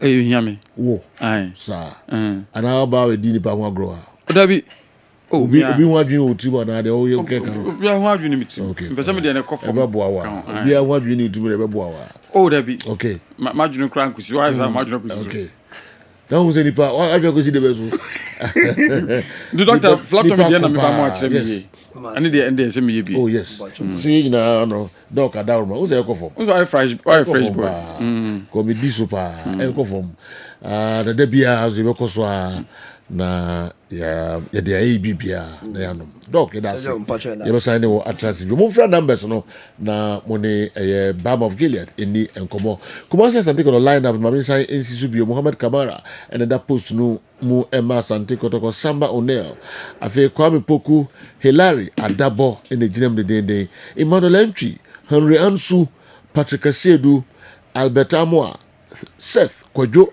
Lord Amoa and Peter Amidu Akwa omo ena eshe game na sede ama Kumasi Asante Kotoko. Julian says that the message eba em say Lord Hilary Adabo ni assembly odi atudwa eneno and osan esisubium. I've seen a bold quote attributed to Lord Hilary Adabo suggesting that the porcupine doesn't even fear the lion in the forest terrain. I think his words depict a mark of a serious player. And more importantly, he could be the mouthpiece of the playing body going forward. Honestly, he can really market Asante Kotoko matches effectively. Hilary Adabo and so as more they atubia no Julian Caesar. Abechechim Kofi Obi on 29 ma Asante Kotoko da. Wait to win the first game. Yeah, right? But determination. Determination. Determination because any average man over here no be Kotoko ensuro sabe lion we na amakosi say just say any average he doesn't necessarily have to be playing for Kotoko for 3-4 years and sana ohunu butaye wo Kotoko ani so why you so ko team no ohunu so ohunu butaye sisa team na ani so na waboa wo ho say wo so butaye so ani so na any team dia no e match jo e basa we've seen that. I don't know boy mind captain, defender no mind captain, if anything. Foreigner no. Okay, somebody. I don't know all of a sudden captain Asante Kotoko. Oh, I was need determination, Kotoko determination, and meet. Players back Kotoko no me serious, I just so uno. Yeah. Omo ba, e be okro nya bi mo ba. One day pe mo man chance pa unu so the niase abere ya obo. Samba O'Neil the first game against Hearts of Oak. Na ball or boy. Wakra. Yes. I saw it. Okay. So I'm saying say be okro ba krampo nya chance o. You bet my bobe 3-4 months no bobi not to bench. That kro man chance a otimi so win ani abre o bibia yo. Nti bi ne de boy ne ka no. Onyam boy but kire se ni abre. You might not necessarily be the best player Kotoko. Don't get it wrong. Yeah. Ebi onye the best player Kotoko. Ebi crampo ba crampo na ni level no crampo sebi anyway but determination is different from an ability. Yeah. A different from the capacity. Determination ni wo ho. So on the match no. Into which obi oye determined to give whatever he has to the supporters. Determination who here pa. Yeah, who here important. Oh talent ni po. Oh no, capacity ni kra na onye determined now commitment in the wa. We've seen players with huge talent on back to come back. Yeah. We've seen play back no obo. We see players with huge talent on back has for community more because omo you know more commitment in the wa ba ni team any day. Says can occur na ya signing no. Oh no be that. The team now no one before no back to be a 2,800 Ghana, 1,000 Ghana, buy 5,000, has a folk 10,000. All of a sudden, the officer arrive was as usual. But scarcely the city be out here, scanning up a no lift to lifestyle and aqua could draw. It was a Scabian song, so on the Mitchell, and Timos and I room with him. Hype, your bonny dinsa na hype in every running team. I feel now Jumana Casan, and that's where I saw you. Now, question name Amudi, name Mammy who be a war talent was as usual. Sebi. A chain, Nema. Nanso so born de bia when you run it trim. Hype in this can run it trim. Dan so bobo. Nema will go down one place I think with Michi Ballon d'Or. Oh, na Benzema Maji Ballon d'Or da. Mewa. Yeah. Fabio Cannavaro Maji Ballon d'Or da. You know, Michael Owen, you are no Bo England. Na the ball drew Nema their half. Omo nyina Maji Ballon d'Or da. Yes, Nema by air na if any say Ronaldo ni Messi mu challenge. But Oma obi timi fam bajibi. Oma Benzema bi timi ba. Oma Luka Modric timi ba. Neman commitment ni ani ho. Born on natural flair no ho. But say near bri gidi o. On officer born no numbo. Nti ni ko so ha na bebre. You such people or. Well, nti na and so no. Oh, expectations and friendly match and no more. Friendly game, yeah. You younger form ko share Kaizer Chiefs Jomo Shomo. I've been seen Kaizer Chiefs. Two teams in and a war pitch and so as say Asante Kotoko and a Kaiser Chiefs omu nyina no wo pitch no so enti dem mo mo hwe Kessben television no de ekoso so sisi no I mean say nchekura live commentary no be say I think attendance no by South African standard. Yes, yenhwe emra on be shase no. Oh, omo mo about sanka be hu science. About sanka be hu science. Okay. South Africa about sanka be hu science. Okay. So that's it. So mo here park and ride in no man nyina bi oh kwa because the stadium no actually nyina to me is so congested. Actually nyina to me is so congested. Into what they do they say mo na me turn in komo na yenhwe exactly de ekoso e wo Putin Park over park ka no baby dey be aba se dey wa ben stadium na kasa na dey ba ho na wa wurom ana abe park ho no 190 ko abusa kwa made nkrama na na samonchiro mini ni bi nu kwa made nkrama South Africa so bia obi abusa kwa made nkrama kan jiro baby ya nanti ko ya fe dey so me nye jo hu na kama se ma say ade a me mo amabo nyina no ane otani dey against me Yeko more than you baby. I say pack o na yeko. O na tisa wa bre say mitimodi. But I say ko no. Okay, the dey koso no. A stadium ho, dey koso ho no na ye yini nyina no. E wo Kessben television so live no. But look at the stadium, isn't it nice? Chiefs. Isn't it nice? Yes, pitch no na I say. What's the stadium there? Engineer and so no. Also a friendly game and non-competitive. Yeah, we are non-competitive. But I'm sure they can make as many substitutions as they like. Yeah, or make more than the 5 in the standard one. We see, that's number 1. Number 2, and yes, Toyota Cup maybe a bit so. Omo atoma Kaizer Chiefs for Koshomo Yanga for Koshomo 4-0. After Yanga beat the previous year, and Yanga she orumo sa Yanga dey so no. And I got Oma for Kotoko no muko. And I think that Mr. Kotoko should just look at giving good account of themselves. Giving good account of yourself, Joe, it includes winning. What I say. It also does not necessarily include winning. What I say. You can play ball without winning and still give very good account of yourself. He gave them the position of more expert. He gave them the challenger or more expert. Okata, Usubaine, conduct, everything overall can be put together. It's satisfactory. The next time, no, Omu Pobia, Kotoko from there. So only between the wako. You can also go there and beat them squarely. No more something and pa. Kotoko a sleeping giant. I feel no abetia Kotoko no. Abetia ni dia so wa peten ho kakra. So no. Any of those goes. Whatever I know. Okay, market wise.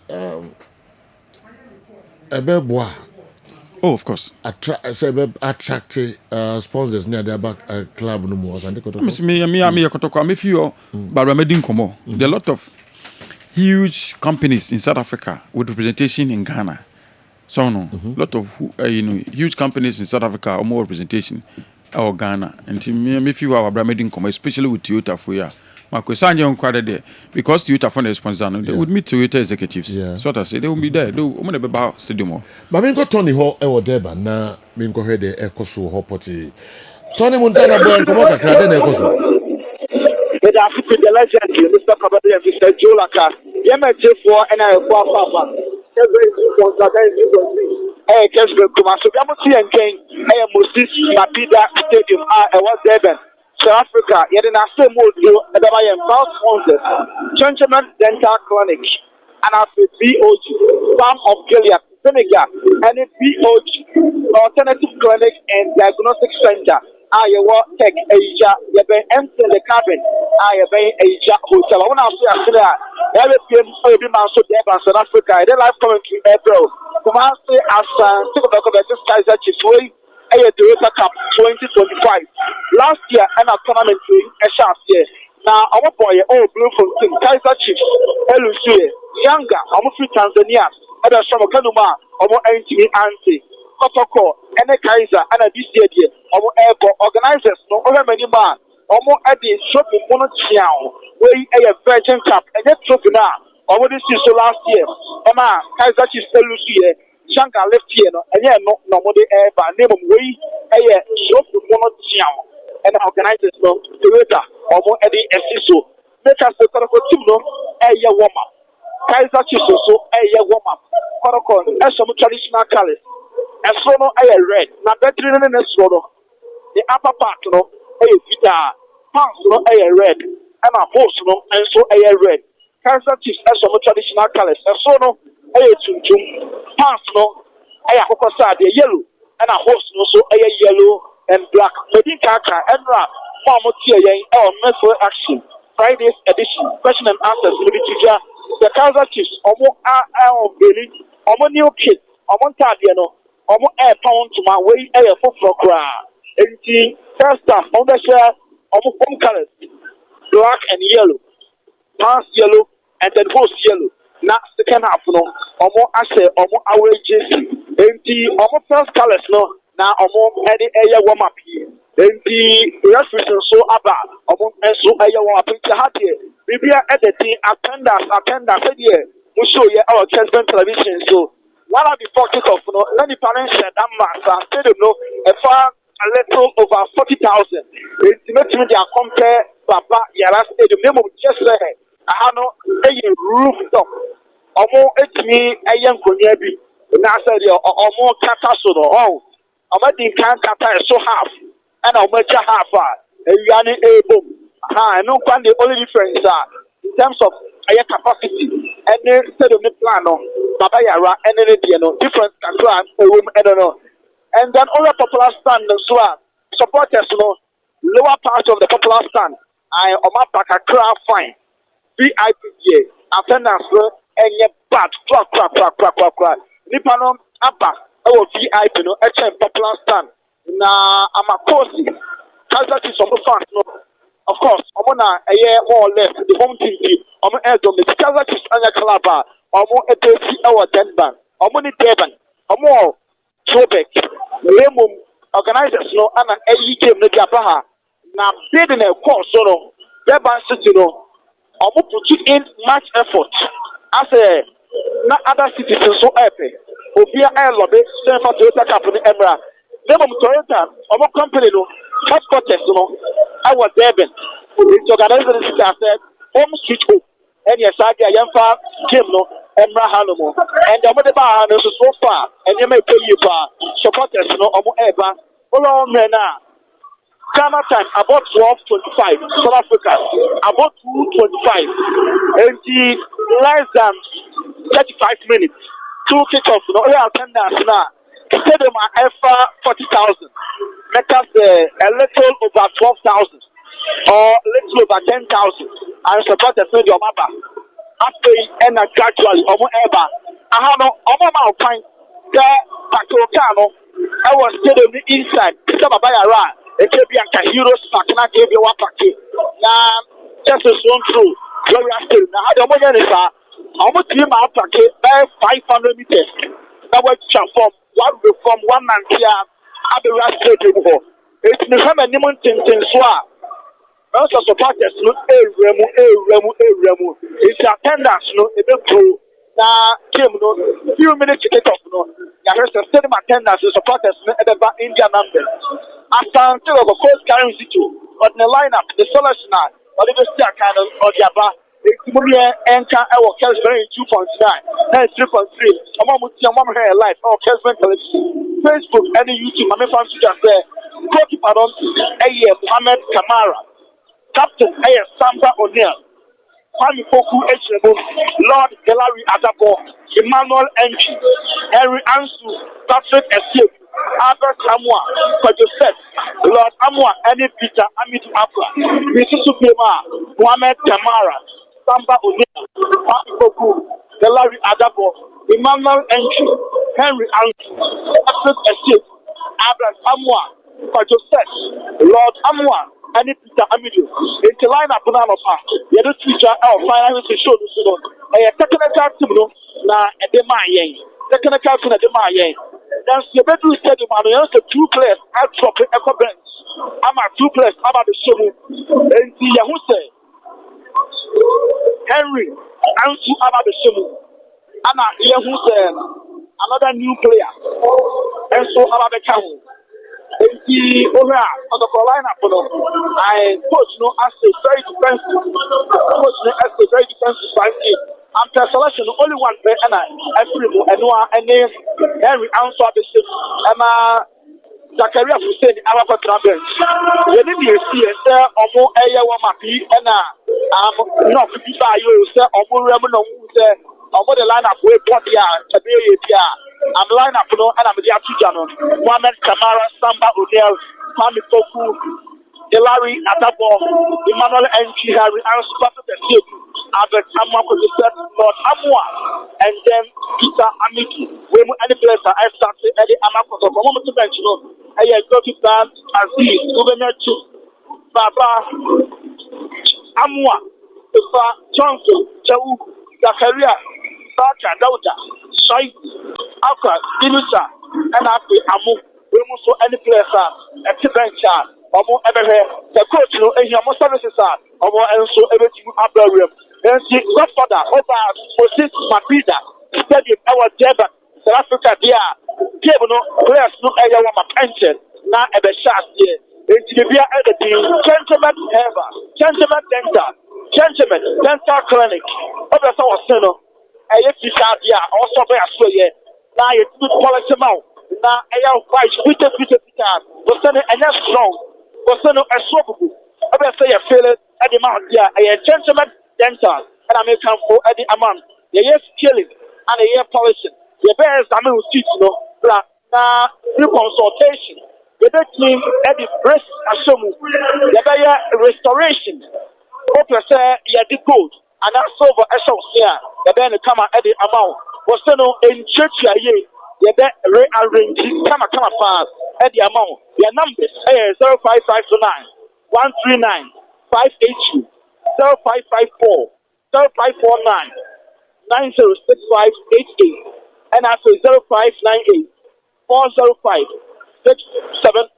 This is the game there 0598 405 674 0549 906588 0559139582 and no gentlemen center your numbers and no across the nation your book over be a testimony uduma siabenya Accra your miamienu udunungwa obenya gentleman center and atomic so obenya gentlemen sunyane your Stamford Bridge Okoria utu a police station one man before so the central police station obenya ye Saturday there was Tabisco Junction also yeah Ghana Commercial Bank no yeah tuma a free a twada ko se memeda ko se dan kwa na enya adwuma a free amatono woche e ko sim anwumre nsia e man sentiment yeah adwuma e tu pe ya sha kwan na me di atudwa no Balm of Gilead BOG Balm of Gilead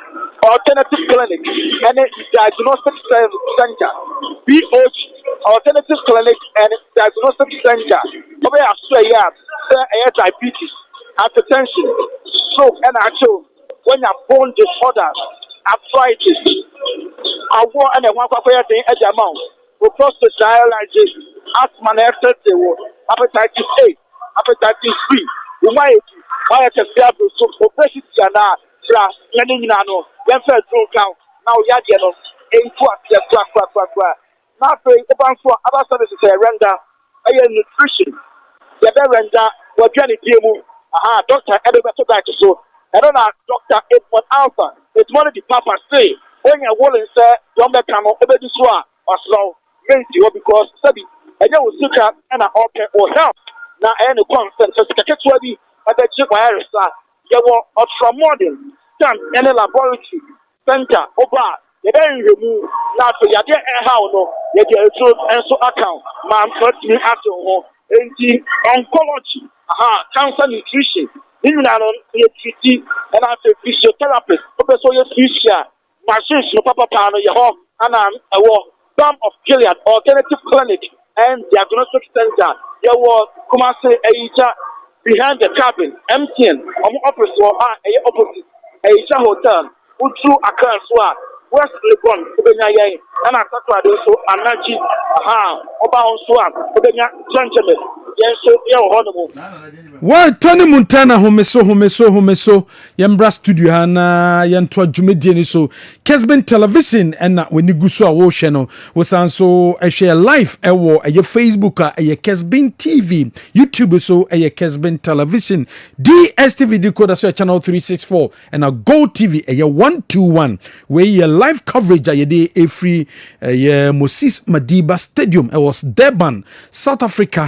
And the Kaiser Chiefs wamo enso and Kumasi Asante Kodoko enso ebesia Tony Montana the live commentary bebre donko pepepe or the live commentary ebebre shen so say Balm of Gilead Clinic na daroma and oboye mia kwako piemu enso ewo Durban the live commentary bam and ntishan enso and our so the BOG vinegar no enso aba edwaso Gentleman Dental Clinic Limited enso account be and omo eboye ma yede live commentary no ebeba wa and came I was so and Awal Mohammed Hudu and so donko and a game neighbor so Andy said there be a expectation it is saying I'm not expecting so much, but I'm expecting the guys individually to show up. Any game I may share resource and okay. A game I'm expecting say the few guys now you more the opportunities or moon show because a lot of players are about on board. Now players now I'm about on board. Obit say Hilaria that will a chance to make his debut for Kotoko. Until when you are given the opportunity in midfield against Kaiser Chiefs, Obi a opportunity a konenim akusia kind of better platform so Kotoko has given you the privilege. Oshe Kamara last game was against House of Folk or committed 1 or 2 errors, but again, coach not saying that they believe in when you say on someone the opportunity debut because this is a test for Africa and overshadow between the bringing on board. Kotoko purely went in for a Kamara because omo believe we say the experience within the Africa terrain no ebetimi aboa omo. Now ofo obi sell odamwa. Anytime be our fit bia no ordinary player onya the chance otimi ebo as a right back for a Kotoko. Again, coach na someone the no do debut. Amman the opportunity no say on signing right back Kwame, you better within the lines how he will fare because this is a perfect opportunity for him. So obey show the obey team the break Kotoko the Africa competition. Now offer a particular the last game he played as a right back, a right winger. Emma complains nearby say on you happy say coach Edene Kobo Kotoko the 2 leg back now Francis Akwa and Amwa from Legon Cities.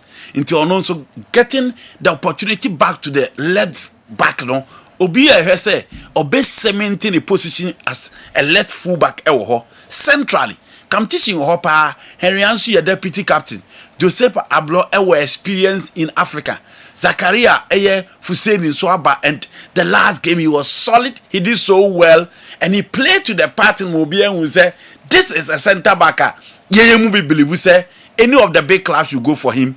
And on the there's so much competition for places or the Kotoko central defensive pair. But in the game, one opportunity, I see I can obey with the performance coming or the ebaye. Now, before we say Samba Odela, Samba as a captain of the side and the opportunity day in, day out. The only game as Samba a bad day was the game against Accra Lions. He's always been solid. He act as a leader, a proper organizer at the back. On also free, Congo nebai. You best share on also opportunity in Africa. How will the 2 center backs for Kotokono? How will they excel against the likes of Flavio Silva up front and then Fikalazi? Those guys, how would they fare against them? In midfield, the honor come maybe team BS or midfield the year with team non so Kotoko against House of Folk was the last time a Kotoko game in the first half. Now Kotoko midfield near too open. Intina has a taking advantage in the midfield. Said could just sign your opportunity the second time to start as a left-sided midfielder for Kotoko. Me assure say Coach Karim to share the say. Obian is a patricasi do per se okonenim. It is a patricasi do konenima. Then Ubenya a left-sided midfielder. Obetimi a command from the left. And Obia said himself said could do a player or say capable of playing from the left back. Enti or Obeman that road no. Enti enyesa protected the back line in kwa, but rather based on role Obe protected the left back for Kumase as Ante Kotoko. Hilaria double cancel with shield, proper control and or direct game no so much. Or the high to pick area balls and or the drive so as boss to boss obetimi sane ba no ediaba nti e be how he also excel in his debut for Kotoko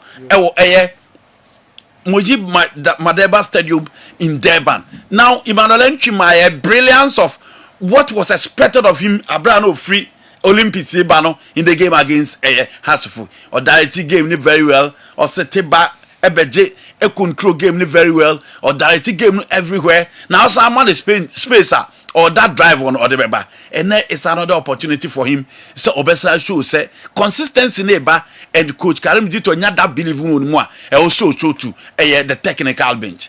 Abetamwa on the right, very strong, very energetic, very pacey, drifting when it matters most for Lord Amwa so no be team move to the right and only Adia Odeba. And again Kwame Poku, experience in the national team, in the local football and Africa as a whole, better positional sense, excellent one-on-one sebono to defend the and you are Peter Amidu Akwa, whom for me has been the channel of supply for Kotoko going forward. Measure how Peter Amidu Akwa and then Abetamwa will fare again the likes of Biguel, the likes of Chenga, the likes of Muyape backline. But for me, I'm looking at how the Kotoko centre backs best topple the likes of Flavio, AS Silva, Afron. Gaston Storeni started from bench. Kaiser Chiefs in some opportunity to other guys, so Omodiomaba, so Muntimin showcase, so more talent. Kwame, I'm expecting how the Kotoko team will fare. Meaning, Kaiser Chiefs are holding the baby, but I'm expecting how the teamwork, the bond, and 3 out of the 11 in a new plate for the side. I'm expecting how the Kotoko team will build that bond, that quality, and the confidence level on Mudbe Park. I don't think it should be a pressure game, but rather it should be a privilege for most of the Kotoko players on your opportunity to travel out there, but the platform near set for them to deliver. My supporters, and general results. No, results. I know they mean to me my supporters in the results. Kotoko supporter or per results, or no per victory, or per win, into or per win, because or expect to say, you have to folk fan or win or beat him the bragging right. Again, obetim dia tu no again obe expecting more say team ni going forward Africa na be ye enti a fan there mean kaze Kwame more expect win or expecting that win, and I think game no nye game Kotoko so bebrebe so mo team deliver. Kaiser Chiefs is not my melody Sundowns. If the Sundowns are right Kotoko, but for the Chiefs team and the team now who on paper na Kotoko beating IBB on the field of play Kwame. Kotoko share be no. Enyemo. Kaiser Chiefs say Kotoko so. Eno so nyemo. No. Let's also put the teams to the same level. Come Kaiser Chiefs team ready knife. Already knife. Again, it is not the team that we used to know say they pick all the big boys in the South Africa. They pick the big boys in South Africa, not in the country, but South America zone no. And yet the Chiefs that I mean, the earlier Kaiser Mutan Chiefs, this is not the Chiefs that I know. Okay. Chiefs are almost down to the level of Sundowns are used to play Nimunsu Atre. No Makwa. That is not Kaiser Chiefs. Say who used to come Billy Atena or Kwa no Makwa. Who used to Leonardo Castro, Samuel Nokovic or Kwa no Makwa. Who used to Gandoli or Kwa no Makwa. Who used to Gaston Soreni or Kwa no Makwa. No, that is not Chiefs. Inti mihune se level na drop kakra, but whichever way it is an advantage to them because almost so African into almost so timi renia and also be more preparation who say at least almost so bibi Kwame in terms of talent wise South Africa omuni bi nje Ghana dia kan say what talent na dia na ode beka ho e dia spice o talent na ode develop o talent that is the most important thing any baby me who say omo watch finances, bringing the required people or more the knowledge on board, bringing the right coaches on board no matter me be develop quality na no for me any sika e wo omo league no me invest within the clubs no and am team no etimi kwadimu kwado can do something supposedly the players no and timi amohu no me determined to show up. I don't think this is a game that is above Kotoko. Well, Mickey, I think there's a very good platform, a very good channel Kotoko players, especially with the new signings in Amoba to show their resilience, to get experience, especially Amoba Africa going into the 2025-2026 season. But Mickey, I would say I'm not impressed with the numbers I've played the videos who I'm not impressed who had the attendance no. Okay, Obi Nsobeka says Moses Mabida Stadium no any Jobek Durban and probably Toyota Moye the organizers of the competition that decided say Omubema competition for different venues from every year beer to time. And if you check what happened last season, it was the Bloemfontein Stadium. It was the city of Bloemfontein. ena younger any Chiefs a boy. And then this time around they've taken the game to Durban. I Moses Mabida Stadium.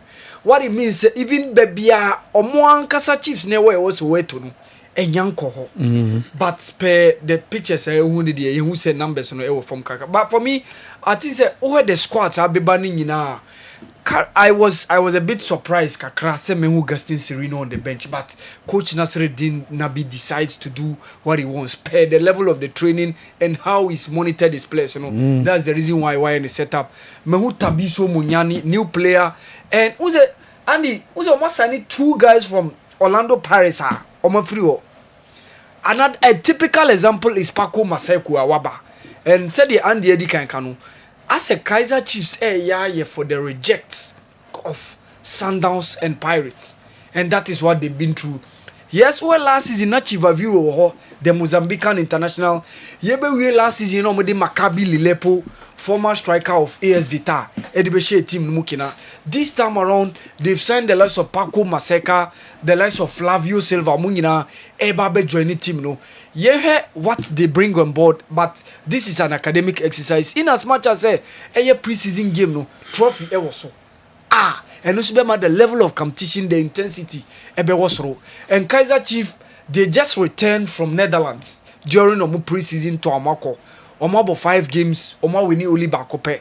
The rest ning na omo ntimi winning. So they've had some couple of experience kakra per what they went to the Netherlands to do in terms of their preseason games. Omo way a tough test for them. Omo be witness say anope na make one of omo legends Zulu kase Esa Nse Kotokonsu a proven team when it comes to being on the continent.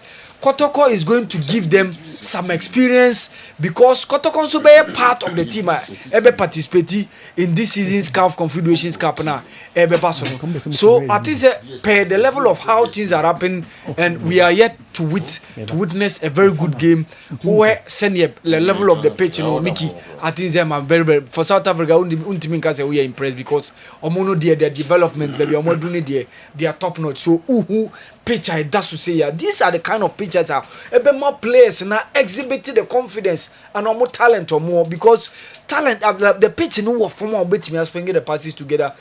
Kotoko setup no at least Hilary Adabo and they probably player on count last season or Shasi virtually all the other guys were there last season from Mo Kamara to Henry Ansu, the likes of Lord Amoa, Obeka, the likes of Patrick Esiedu, and it's a very good setup.